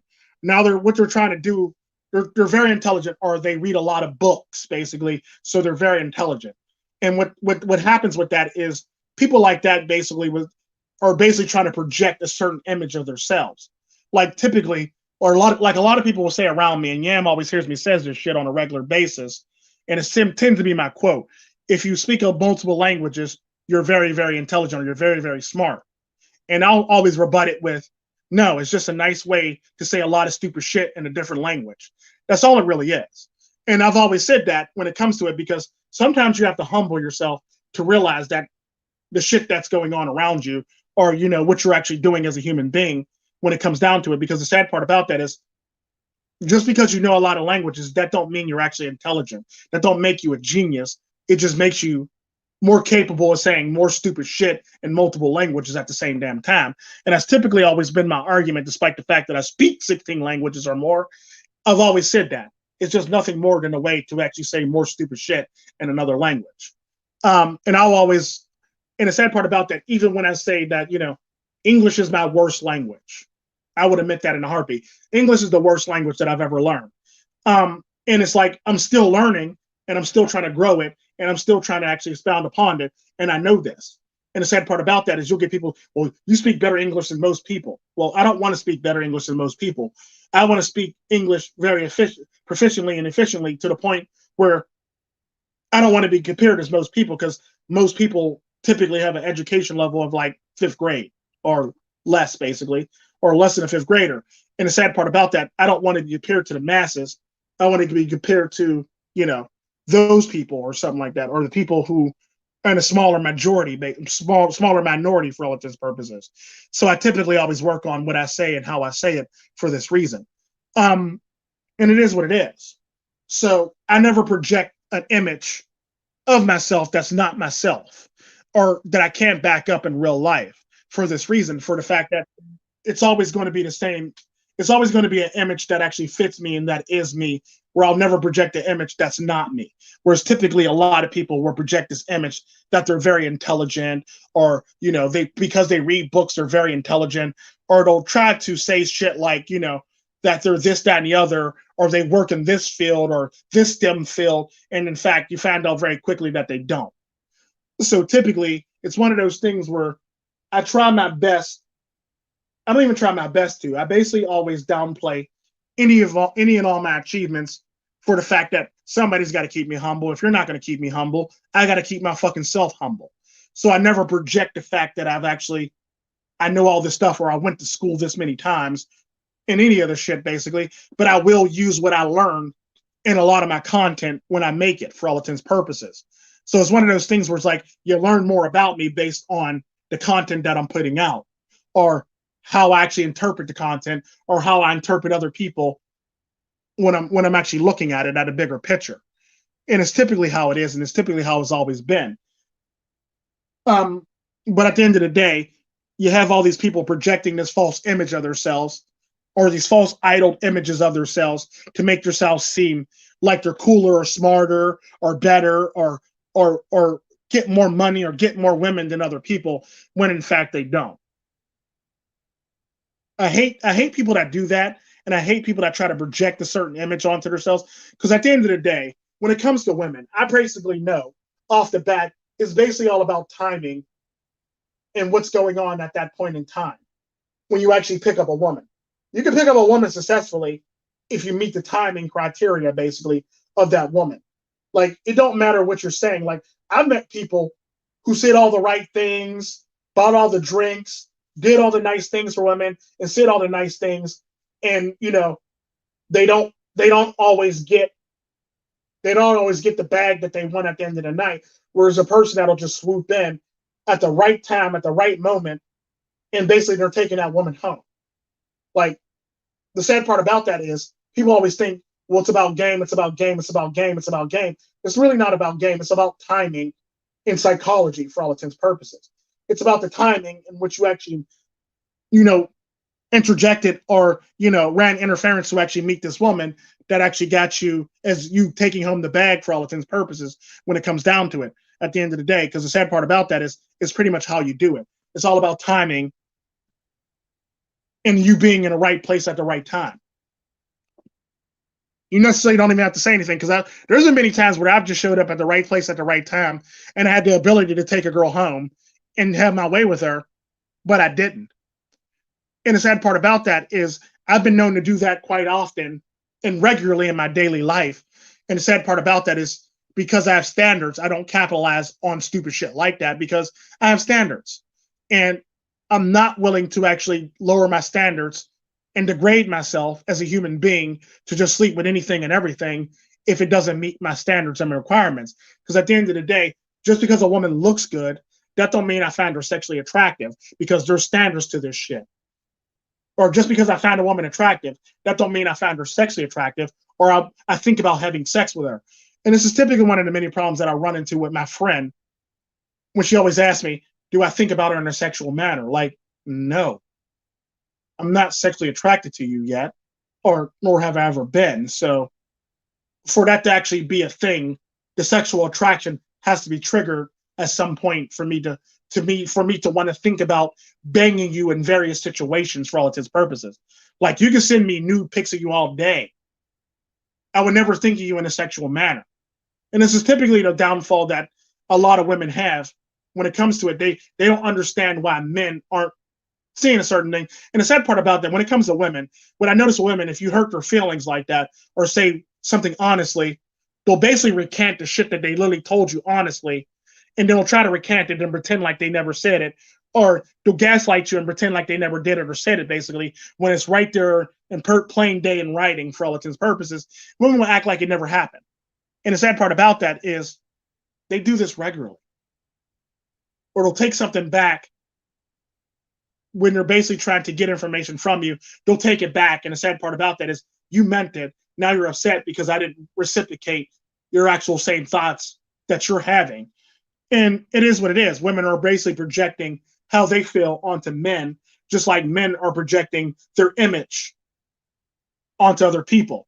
Like, because they believe that they have this certain image, that you should have this certain image, or you should have this certain thought pattern for all intents and purposes. And the sad part about that is I could talk about sex all day with a woman and not think about having any sexual relations or bending her over a cabinet for any way, shape, or form, or in any fashion. And the sad part about this is I'm able to do it and not think of that woman in a sexual manner while doing it. This is typically why I can get away with a lot of shit that I do, because I'm not thinking of that woman in a sexual manner. She's not, her sexually isn't a thought on my mind. And this is typically how women can get away with, like, projecting that men always talk about women in a sexual nature, when in fact women always talk about men in a sexual nature, and they always say even worse shit about men in a sexual nature or a bad light for all intents and purposes when they're having their girl talk. Sad part about that, men might say shit in passing, but women will have whole entire conversations on this shit about men and what they'll do to that man and how they don't like that man, and they'll say the most vulgar, ignorant shit about the men for all intents and purposes, but they want to project their feelings on locker room talk, when in locker room talk is only like, I'd hit that, and it's pretty much moving right along. Men don't have open dialogue about what they'll do to a woman. They'll basically say smash or pass, basically, and that's basically all it really is smash or pass when it comes to men. That's it. Like, men don't have elaborated conversations on what they would do to a woman. They don't have elaborated conversations with other men on, all on this shit. Women are the ones who have the elaborated conversations on this shit. So when it comes to projection, typically people reject how they're actually feeling onto other people, because this is their actual natural thoughts and their natural thought process, or their natural line of thinking, that the way they're able to do shit like this. And the sad part about that is that's not what I'm thinking. Therefore, I'm gonna need you to go do you by yourself for all intents and purposes. And the sad part about that is this is one of the many problems that we run into when it comes to when men do it. We overlook it when a man does it in the manosphere or around us, but we'll watch it when a woman does it. And when a man's projecting, we'll overlook the fact that a man's projecting. The sad part about that is I always call it out in the beginning. That way I set the tone for the rest of the conversation, and it'll go, well, you're projecting. Like, no, nigga. I said it first. Therefore, I'm setting the tone of this conversation, and I'm basically letting you know how I feel about your response in your interactions with me right now, that you're projecting right now. And it's typically what it is. Like, anytime a negative comment comes up or somebody says something crazy or off the wall, I typically will say projection much, or projection. Projecting, aren't we? Something along the lines of that. And I typically leave it at that. So it's one of those things where it's like, projection always happens with men, and they're always willing to project their actual thoughts of you onto you, even if they don't know anything about you. Like, they have this one dude in one of the servers who swear up and down that I got all these baby mamas, when in fact I don't got all these baby mamas, unlike somebody else who has all those baby mamas. It's typically how it works. So it's one of those things where it's like, you have to understand what's going on around you, and the fact that people will falsely project who they are onto you on a regular basis, so they can feel good about themselves or feel good about their human being or their self for all intents and purposes. This is typically why I always say I'm an honest criminal. Even when I'm being a criminal, I'm being honest. Even when I'm being a dick, I'm a likable person for this reason, for the fact that I'm always honest and open with people, and I tell you my actual thoughts. Like, there's not too many people that'll tell you that they want to knee their child in the chest and throw them in the bushes. Like, not too many men are going to tell you that they want to do shit like that to their children, when in fact it is what it is. Like, sometimes you got to be honest about shit, even if it like catches people off guard. It's like, whoa, where the hell did that come from? You got to be honest with people. And the sad part about that is, if you're not honest with people, you'll find out very quickly that shit like this will progress on, and you would never understand on why and how it's actually progressing to where it's actually progressing to, for the fact that you're just accepting what it is or who you are for all intents and purposes. But enough said about the whole entire projection thing, because people always project on a regular basis, or they try to project how intelligent they are. They try to project how cool they are. They try to falsely project all this stuff about themselves when in fact they're not that. There's a lot of men in the manosphere that literally project how cool they think they are when in fact they're losers. Or they project how smart they are when in fact they're actually not that intelligent. Or they project how much girls they're getting when in fact they're not really getting that many girls. And the sad part about that is I've always been honest about shit. Don't get me wrong, there's been shit though where I find it's off limits to you and you don't need to know. But at the end of the day, I'm pretty honest about the shit that I always talk about. I mean, I may not always talk about my actual body count, but typically it's one of those things where it's like you're on a need to know basis. Very few people actually know my actual number, the actual number and my body count in the manosphere. Whereas there's certain people that don't think I have a body count at all, or I have a very minimalistic body count for all intents and purposes, when it's a bit higher or it's around the same amount as most other guys for all intents and purposes, or it's average or about the same or above average for all intents and purposes. So typically it's one of those things where it's like my actual body count is only known by a select few people at the end of the day. But when it comes down to it, it's one of those things where people always around you, because they want to seem cooler than you, they try to present this false projection of who they are, or this false sense of security, or image of themselves to make themselves sound way cooler than what they really are. And when in fact they're really not that cool, and they're really not all that great for all intents and purposes, for the reasoning that they literally are doing this shit because they're worried about how people perceive them, or they want to be accepted, or they want to be a part of the group. And the sad part about that, a lot of men do this shit on a regular basis, and I watch it. It's like, why did you do that? Well, you do it too, Tika. I don't do that. I'll tell you what I actually have. And the sad part about that, what I've always found funny about it, this is typically why I have that Dos Equis commercial. When I want to hate on my haters or trolls, or when I want to respond to my haters or trolls, I don't, because they make me sound way cooler than I really am at the end of the day. And it is one of those things where it's like, I'm a cool person, but when I get haters and trolls, they make me sound way cooler. They blow this shit way out of proportion. Like a good example, I know it's a joke when he does it, is Seeker and Hidden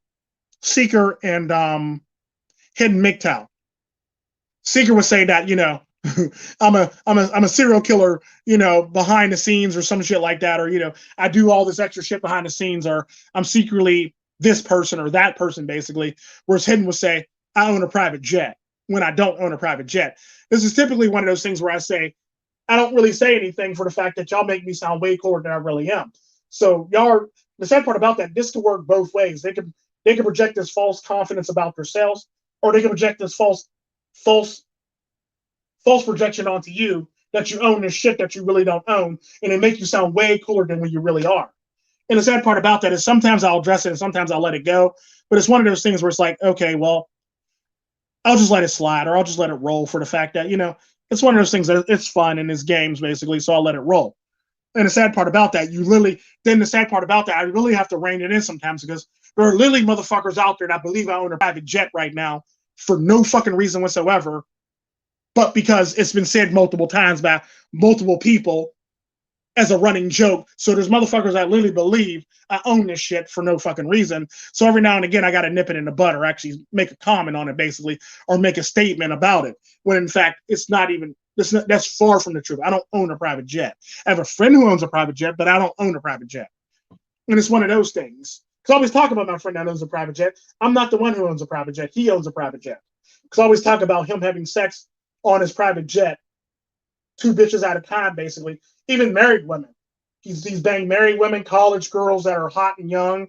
He's banged every single person. He's banged women from every walk of life on his private jet. And the sad part about that is he's not the tallest, most attractive person in the world. It's just the fact that he has all this money and all this wealth, and he can pretty much do it because he is who he is.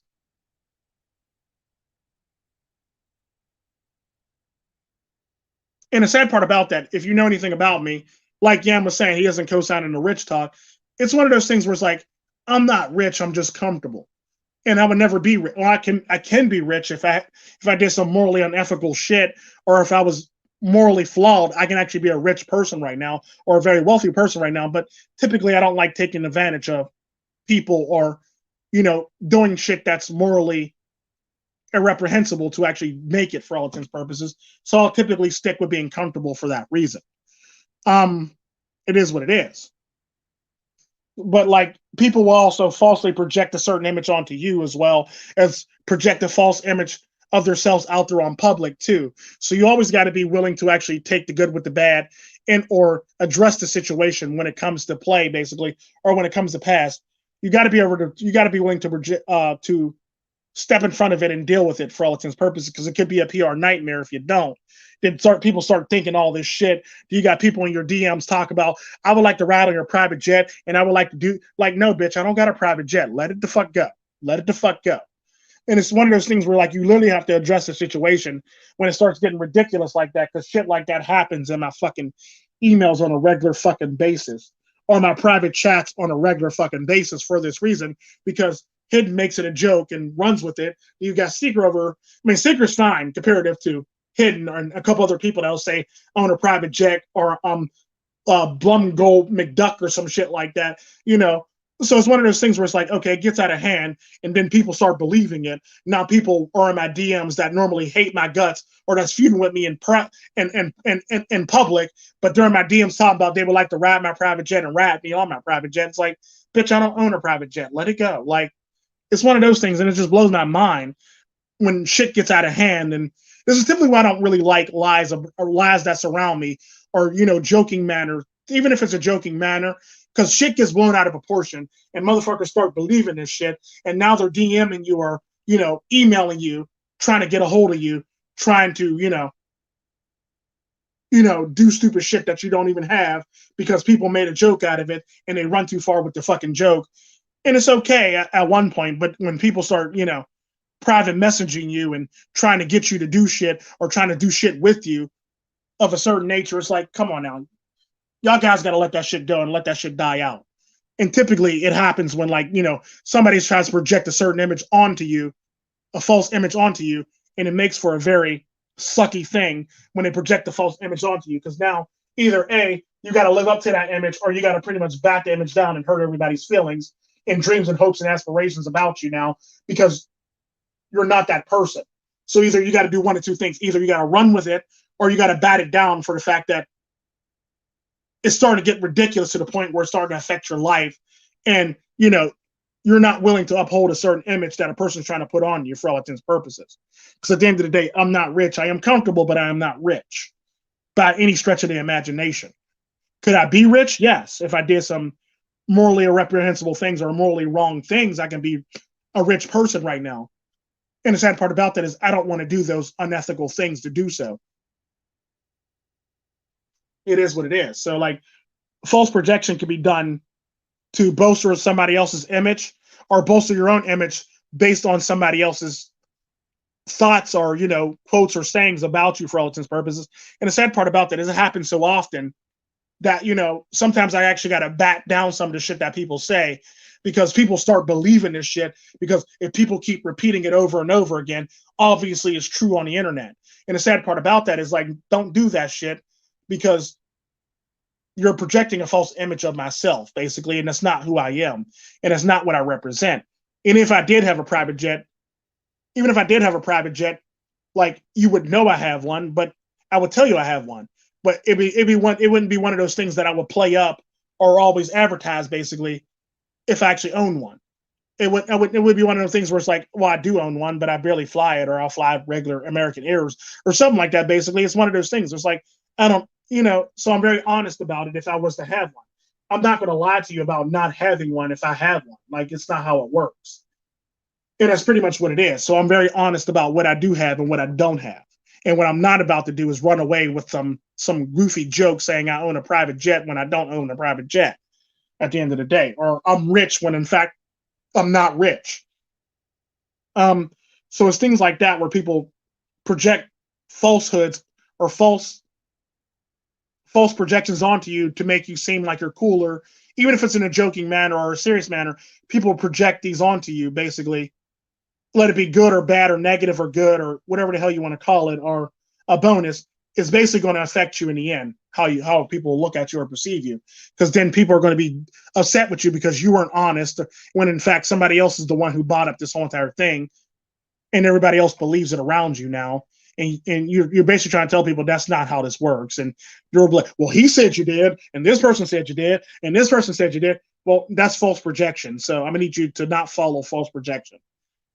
And then you got people that say, well, how did I know that you're not trying to say you don't, just so you won't share or want to share with me? Trust me, if I had one, I will let you know I had one. I'd be the first person to admit that I have a private jet if I had a private jet, for all intents and purposes. It is what it is. So, because I'm always an honest person. Moving right along to Stockholm syndrome, so I can finish out this stream and not make it longer than it needs to be. There's a lot of people who actually suffer from Stockholm syndrome and who get themselves into certain situations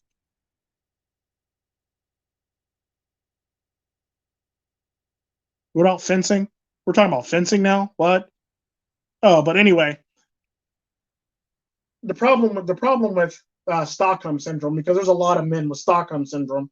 Like I was saying at the beginning of the stream when I was describing what I meant by Stockholm syndrome, there's a lot of men in the manosphere, or a lot of men in this world, who will project their mom or make her sound way cooler than what she really is, when in fact she's the one that abused you and put you in a situation or precarious predicaments that you're in now, for all intents and purposes. So you'll project, your mom, but you'll downplay your dad, or you'll downplay your dad or talk shit on your dad when your dad probably is the one who actually instilled those various things in you. But because you've been indoctrinated by your mother, you believe your mother's the one that did this shit, when in fact it was your dad who actually did this shit. And this is typically one of the things that a lot of men run into. They don't realize that, a lot of the morals that they have at a very young age, or picked up at a very young age, is actually from their father, despite the fact that he's not in their life, or he's not as round as he should be, or as much as he should be. And the sad part about that, so they project these whole entire things and say that, my mom is the one who instilled this into me, when in fact it was your dad who instilled it into you. The sad part about that is, like, people don't realize that they're doing this shit and they're putting their mothers on pedestals, when in fact it was your father who actually gave you these core values that you actually had. And the sad part about that, you may not have seen them all the damn time, but when you've seen them, he actually usually made it count. He made those values actually count. And this is the reason why you remember these core values within yourself. It's not your mom who gave you these core values.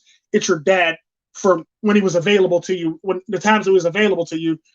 Men typically make shit count for the short amount of time that they spend with their children. And this is typically how a lot of the shit works. And the sad part about that, even in a two-parent household, you'll notice very quickly how the mom is always put on a pedestal, but the dad is always put on the back burner, and shit like this. Because the sad part about that is, what people don't know about men is men make shit count in a short amount of time that they spend with you. Men will make shit stick or count, or anything they do, it's going to count. You may not realize it at the moment in time when it's taking place, or you might think the person is stupid or lame or wherever the hell, or saying just stupid shit off the side of their ass. But later on down the line, you realize very quickly that everything that this person said was either true or is a part of your character now, and how you actually are perceived and how you perceive the world. Because the sad part about that is, what a lot of people do, they'll write their dad off, and they'll lift their mom and say, yeah, my mom gave me these values, this, that, and the other, when in fact it was your dad who literally gave you these values. Because at the end of the day, when it comes down to it, a person who don't possess those values can't turn around. You can't, if you look at the person unobjectively and not as your mom and this, that, and the other, you realize very quickly that that person don't hold the same core values that you're trying to project onto your mother by saying that she's the one that gave me these values, and if it wasn't for her, I wouldn't have these values, when in fact it was your father. And the sad part about that, when it comes to men are so efficient. They don't need a whole entire day with you. They don't need hours with you. They can literally do this shit in a matter of minutes. And that's typically how it works. That's how efficient men are when it comes to learning lessons, life lessons, and learning things and values from men. they don't need to spend hours with you to do it. They could do this in a matter of seconds and minutes. Like you can learn 2 or 3 values at a clip from a man in a matter of minutes and seconds for all intents and purposes. And the sad part about that is all about how you received it or how you perceived the message that was sent to you or the value that was given to you. It's all about how you perceive it at the moment in time. But then later on down the line, you understand where that person's coming from. But you took that value and you say your mom gave you the value when in fact your mom doesn't even possess that value in the least bit, nor does she possess the value at all for all intents and purposes. Because there's a lot of men running around here talking about mama this, mama that, mama this, but your mama don't have any of the values that you hold true to your heart or hold true to your core for the fact that you learned them from another man or you learned them from your father when they did spend time in your life.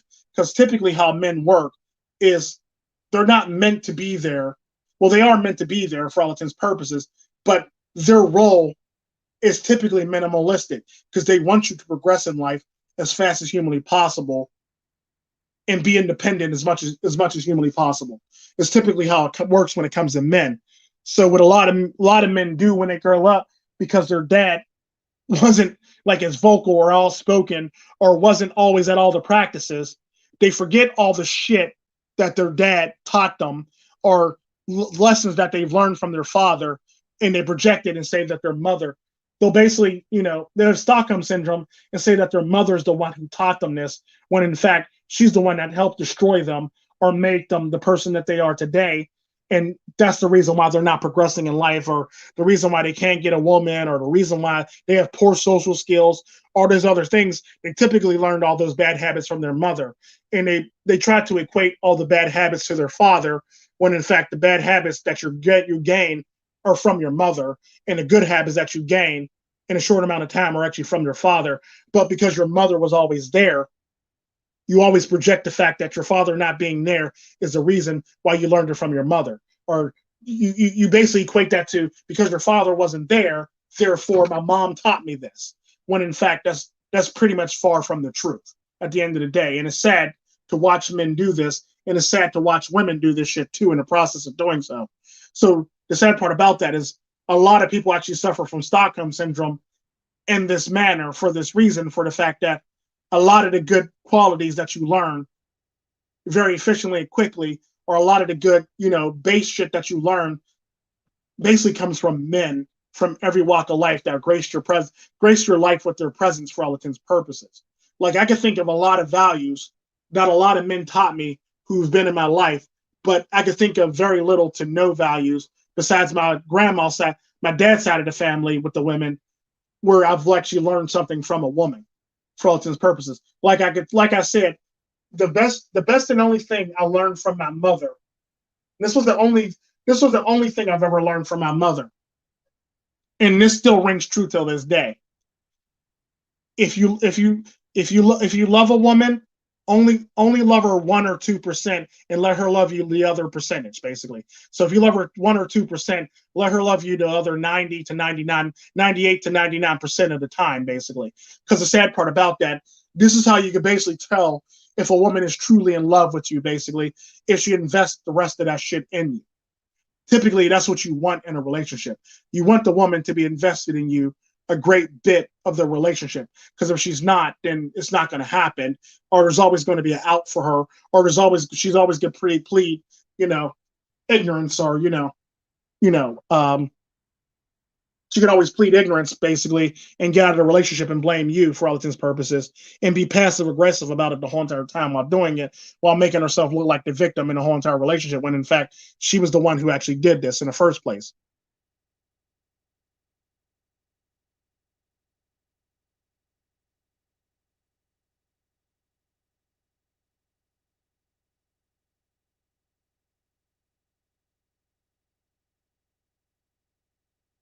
Well, no, sometimes they do better than both. A two-parent household or a mother household, basically. A household that's just ran by moms. Or a household that's two parents in it. Because the sad part about that, I talked about that, because there are two-parent households where, mom is getting all the praise despite the fact that dad dropped all those gems on you to make you a better human being. Mom is always being accredited to all that shit that you learned for all intents and purposes.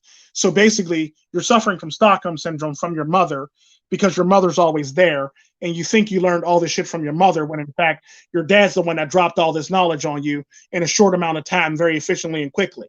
So a lot of times, a lot of fatherless household, I mean a lot of motherless households, the children typically come out better than sometimes or just as good, if not sometimes better or better than, they come out better than single mother households, basically, or they'll come out better than, two-parent households, for the fact that it's just a father actually teaching stuff. Because the sad part about that, women will fill you with emotion and a lot of other bullshit that you don't need to be in. And men will fill you with, logic and learning and life experiences. But the sad part about that is men don't need to micromanage the way that women do. Like a woman would micromanage her children all the way down to the millisecond and all the way down to what color they're wearing and what kind of clothes they got and all this other extra shit. Whereas the men won't micromanage their child. They basically let them grow and let them grow into their own while giving them a set of values and core values that they actually own and have. This is typically why most of the times when a child comes out all right from a two-parent household, it's because of his father, not because of his mother, because of his father. And the sad part about that, we talked about this in Bleeding Edge Red Pill last night, and I'm going to bring it up in Red Pill Parenting 5 that's coming up very soon, either tomorrow or Wednesday, that basically how it works and how the breakdown actually works. Because the sad part about that, a lot of the times when people come out of two-parent households, if they come out great and okay, it's because their dad had a big role and they remember that their dad actually laid some knowledge on them basically when they did it. Whereas if people come out all fucked up from two-parent households, it's because their mom was the dominant one in the family or the dominant one force in the fucking relationship. And this is basically why they're coming out the way they are, or they're coming out in motion with a lot of emotion or a lot of the shit that they're coming out in a two-parent household. This is typically why you can always run into, this is like a good example of the how they say most mass shooters are raised by single mothers. The one mass shooter that wasn't raised, that was raised by a two-parent household, if you actually go back and look at his past, you will realize that the mother was more overbearing and the mother was the dominant force in a relationship. And this is how you got that mass shooter out of the whole entire thing in a two-parent household. It's typically a balance. If the mother's too overbearing or the dominant force in the relationship, this is typically how you can get all the fucked up kids out of a two-parent household for all intents and purposes. It's sad, but it's true. But typically, when there's just a father there, and the father is the proper father and he's doing what he needs to do, you typically can get like the proper outcome to a lot of the shit for all intents appearances.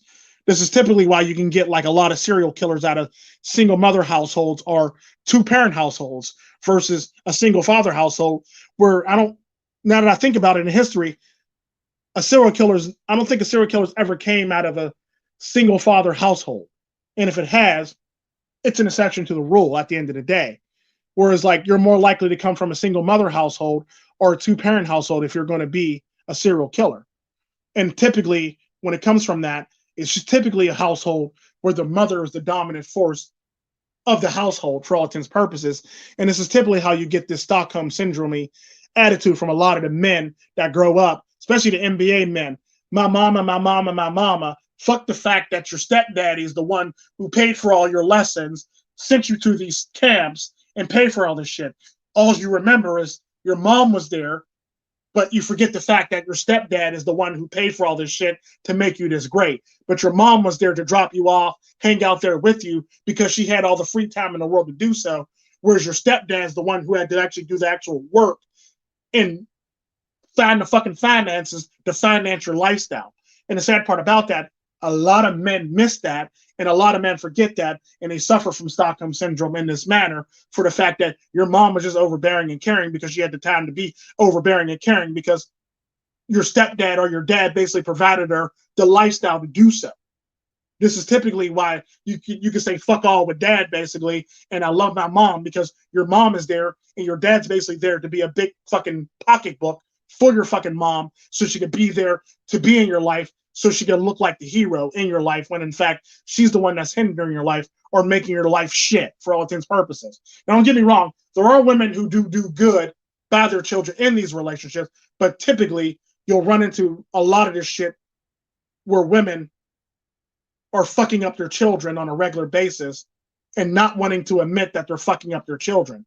They'll blame their dad for not being there as much. Or it's typically the same concept when you hear a woman say, well, you're not home enough. You love this house, don't you? Well, yes. You like going shopping, don't you? Well, yes. Well, that's a byproduct of you loving these things. I got to go to work so I can afford this shit, basically. And the sad part about that is you only hear shit like that from women.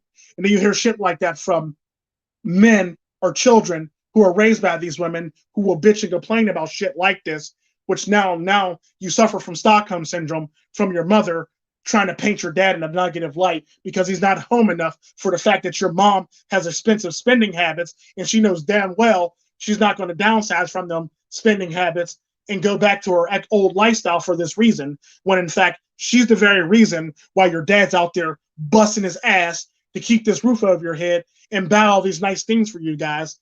And the sad part about that is nobody wants to see that, and everybody and nobody wants to admit to that, when in fact it's the woman is the very reason why half these men are out there doing stupid shit, or their children grow up the way they do, for the fact that you basically painted the man in their life in a negative light by saying that they're never home, they're an absentee dad, basically.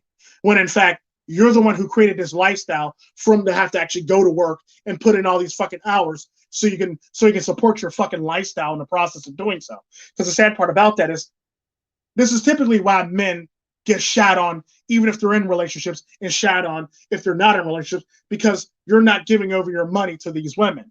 Or if you are giving over these money to these women, then you're not spending enough time with me. You're not doing this with me. You're always working. Well, if I didn't have to pay for this fucking house and this fucking new car that you got and all these fucking other shit that you got, we wouldn't be in this mess, and I would be home enough to spend time with you and spend time with the children. But because we live in this fucking society, it's your fucking fault while I'm actually at work plugging all these ridiculous amounts of hours. It is what it is, but women don't want to accept that. And the sad part about that is the children grow up believing this because mom said this, and now they suffer from Stockholm syndrome and they treat their dad like shit. It may not be called Stockholm syndrome, but I'm basically using this as a catalyst for understanding the mentality of these children that grow up in the society today. Fuck dad, mom was there. Even if there was a two-parent household, fuck dad, mom was there. Even in a two-parent household, you'll always hear how great their mom was and how their mom dropped them off at soccer practice and how their mom stuck around and cheered them on and how their mom did all this shit. Why is that? Because dad had to go to work to finance your fucking lifestyle. You should be grateful for the fact that you still had electricity. You had the opportunity to do all this shit. You had all the internet. You had all these things to do all this shit. So your lifestyle could be great and do all these fucking activities that you actually do. Sometimes there's sacrifices that need to be made when you're doing this shit that people don't quite understand, because your mom is the one who created these standards and these ridiculous standards for the man to have to actually make these sacrifices for you to not actually be able to see your dad or spend time with your dad, because your mom is selfish and your mom wants all these nice things and your mom's competing with the fucking neighbor. That's typically how a lot of this shit works, but people don't understand that, and nobody actually gets that shit. So they want to say, well, my daddy wasn't there and he always was working and my mommy was there for me. No, your daddy provided the life for your mom to sit on her ass, eat bonbons, and take you to all these fucking activities, which is actually very true, which actually goes back to my original narrative where I said the reason why women act the way they do is because a man let them act the way they do. Bam. Punchline from the beginning of a fucking stream, but to the end of a fucking stream. I'm a fucking genius. Fuck everybody. And it is what it is at the end of the day. Men allow women to literally do this shit to their children so they can be disrespected by their children later on in life. It's nothing more than a man allowing this shit to happen to be treated like shit later. It is what it is. But nobody sees that, and everybody overlooks it. You got all these children running around talking about mama this, mama that, mama this. Even in a two-parent household, mama this, mama that, mama this, and mama was there, and mama did this for me, and mama did. Even with step-parents who are literally putting in work to actually treat these children like they're their own children, they get shat on too. Just like the real dad gets shat on. And the sad part about that is we allow this shit to happen in society, and we allow for the women to do this shit and project these men in a negative light or in a bad light, so the children can basically be like all about mama, mama this and mama that, basically. When in fact, your daddy was just as there, just as much, if not more than your mom, actually laying some serious red pill truths on your dumb ass, but you accredit all that dumb ass shit to your fucking mother. When in fact, it was a male role model or your dad in your fucking life, the one that's dropping all these necessary red pills on you on a regular fucking basis, but your mom gets all the fucking credit. So now you got Stockholm syndrome, and you believe that everything was your mom, and everything you said that your mom was right, basically, for this very reason. Everything's their mama or mama this or mama that. I love my mama, mama, mama, mama. When in fact, she's the one who fucked you up and made you believe that your dad wasn't there, or your dad worked too much and he was too busy to actually be a father to you. Women are the one who create these narratives and have you resenting your dad or have you resenting all these people, when in fact they're the ones who create this quagmire to make it so they can look like the victim or the hero at the end of the fucking day, because men allow them to do this shit. Men allow them to literally do this shit, and this is why women get away with the dumb shit that they get away with in society, for the fact that men allow it to happen. You can't be mad at women for doing stupid shit that is women, because that's women's base nature, to do the shit that they do and to look like the victim and or the hero. The sad part about that is they've went unchecked and unchallenged this fucking long, that they believe that this is what they are in society, for this fact, because nobody checked them and nobody challenged them. So now they can actually preach all this shit to your fucking children and make them believe that you're a monster for not spending time with them, when you're the very reason why your mom is able to sit on her fucking ass and take you to all these activities. Your dad is the very reason why your mom is able to pick you up from school in a nice car and drop you off at school, and she's able to pack your fucking lunches and all this shit. And the sad part about that is, what a lot of people don't know is, a lot of people actually got sitters and nannies and shit like that. Your dad's the very reason why you have these nannies and fucking sitters, because your mom doesn't want to do the natural work that is a parent, to actually raise you as her actual children. She passes it off to other people. She passes you off to a daycare. Sad part about that is 9 times out of 10, your dad is financing that fucking daycare while she sits at home and does nothing. When it comes to nannies and housekeepers, your dad is the one financing that shit so your mom can have an easier life. And the sad part about that is, men allow this shit to happen, and this is exactly why women run unchecked and unchallenged, for this very reason. Like I said at the beginning, the person that allowed this women to do this stupid shit, or gave women the right of way or the passage to do this shit, is the most powerful man in the whole entire fucking world, for the fact that he's getting away with this shit and he's laughing in our fucking faces while he's doing so. Like I pretty much equated it to like Super Saiyan 3.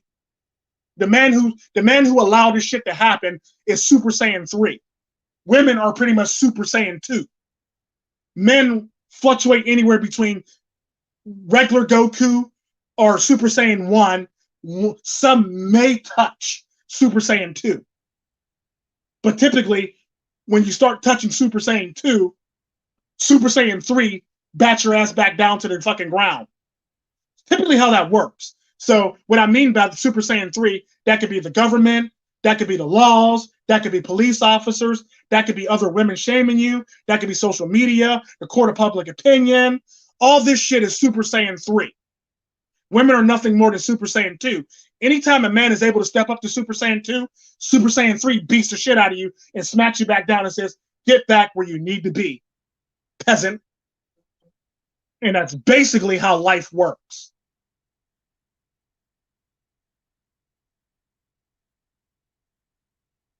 That's basically how life works. People don't realize it. People don't seem to understand it. But at the end of the day, what's up, Duzangs? What's up, Coil Steel? That's basically how life works. That's basically why it is the way it is now, because there's this man who allowed women to have this power unchecked and unchallenged, and now they're running around her thinking they're the shit, and her shit don't fucking stink for this very reason. All because a man allowed the shit to fucking happen. And nobody's willing to challenge them, and nobody's willing to check them for the very reason that Mr. Super Saiyan 3 over here would keep them in their fucking place.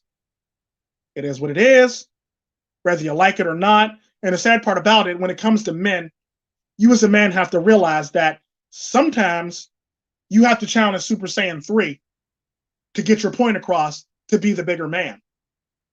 Sometimes you just have to go against them. The sad part about that, because I always talk about an incident with my daughter's Kiran Andashari, where I literally took on a whole entire country for the custody of my fucking daughters, all because they wanted to keep my daughters in that fucking country.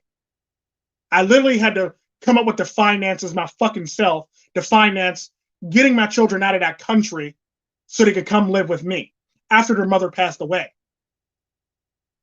I talked about that a long time ago in the stream, and I've talked about that multiple times where I literally had to fight for custody of my fucking daughters against a whole entire fucking country. Like, think about the gravity of that. Like, people always say, well, you know, I had a fight with custody with the baby mama. That's easy. Like, if you have the proper lawyer and you do things properly, you can pretty much come out somewhat better or on top with the various tools. However, fighting a whole entire fucking country for your fucking children is a whole nother animal and a whole nother can of worms that a lot of men in the manosphere don't even want to experience or don't even want to face, because at the end of the day, you're not just paying for a fucking lawyer. You're paying for a lawyer on the soil that you live in, and you're paying for a lawyer on the soil on which you're going. Then on top of that, you're paying for your flight back and forth for this shit at the end of the day. All to get custody of your children. So you're paying for these exorbitant amounts of flights to go back and forth. And the sad part about that, I hate to break it to a lot of men, flying back and forth from one country to another country in the European Union is a shit ton of fucking money on a regular fucking basis. The sad part about that, I think I probably paid more flying back and forth to court than most men pay in child support. Most average men pay in child support, I should say.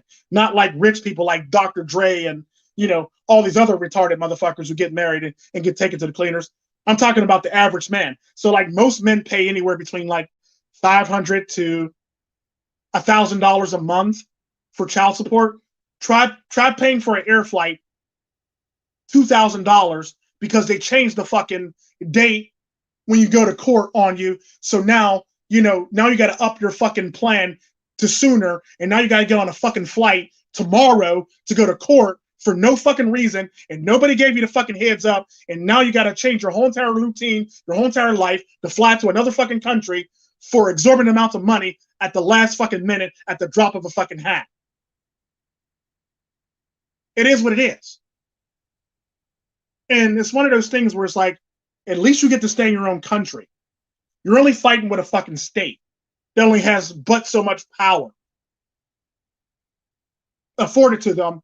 If you actually use the Black Log's dictionary properly, you find out very quickly you can get around a lot of the stupid shit that they do. However, what you can't do is take that same fight to actual government and actually get away with it without being somewhat savvy or having a high-priced lawyer to do so. Because the sad part about that, a country has exorbitant amounts of funding going behind it, whereas a state has limited funding literally coming out of your fucking pocket to do so. They'll basically like charge you for all the shit that they had to do to actually get to the point where you have to kick up your money to this woman or kick up custody to this woman. They'll basically do all this shit to actually put it in a way where you basically have to do this shit. And the sad part about that is you're paying for it. Because the sad part about that, however much child support you're actually paying, the woman never sees all of it. The state pockets part of it. And at the end of the day, it's a done deal. So you're paying more than what you normally would in child support, and the state's basically collecting on it by making you pay child support. Like, let's just say if your child support orders to pay this much, she's getting this much, the state's pocketing this much. It is what it is. Okay, Malinopolis. Feminism is cancer. I like that quote. Yeah, but at the end of the day, it's one of those things where you have to understand the shit you're in and the world that you suffer from and the conditions in which you've been put in and the constraints that's been put on you. Like I said, you're nothing more than a man, a normal Goku who goes to Super Saiyan 1. Anytime you make it to Super Saiyan 2, the Super Saiyan 3 person will bitch slap you back down because the women will read that are Super Saiyan 2. So men, there's a man who controls all this shit that's Super Saiyan 3. Women are Super Saiyan 2. Men, regular ass men, are either regular Goku or Super Saiyan 1. The minute a man starts arriving at the power of Super Saiyan 2, Super Saiyan 3 will bitch smack you back down to the ground. And like I said,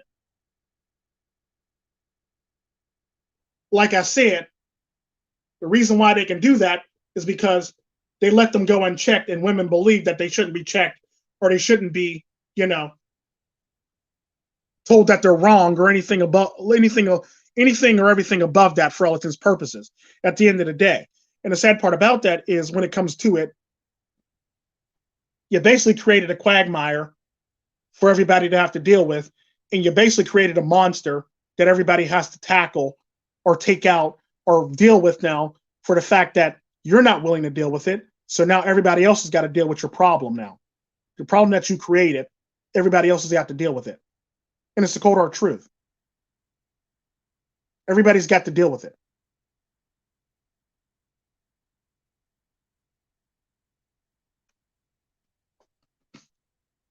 So it is what it is.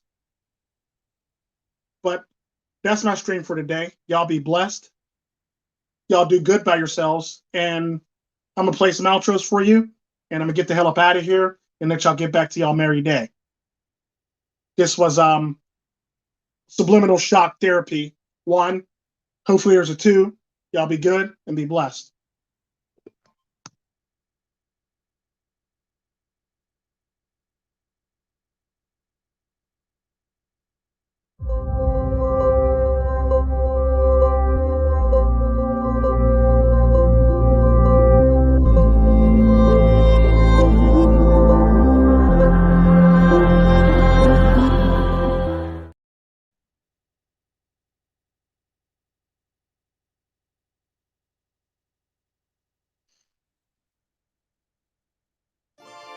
Fuck you, fuck your face, and fuck your day. Del barrio pa'l mundo.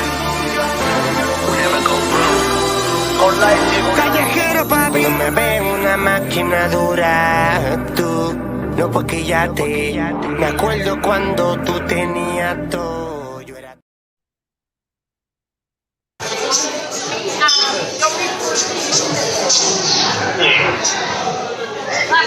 You look like it. Yeah.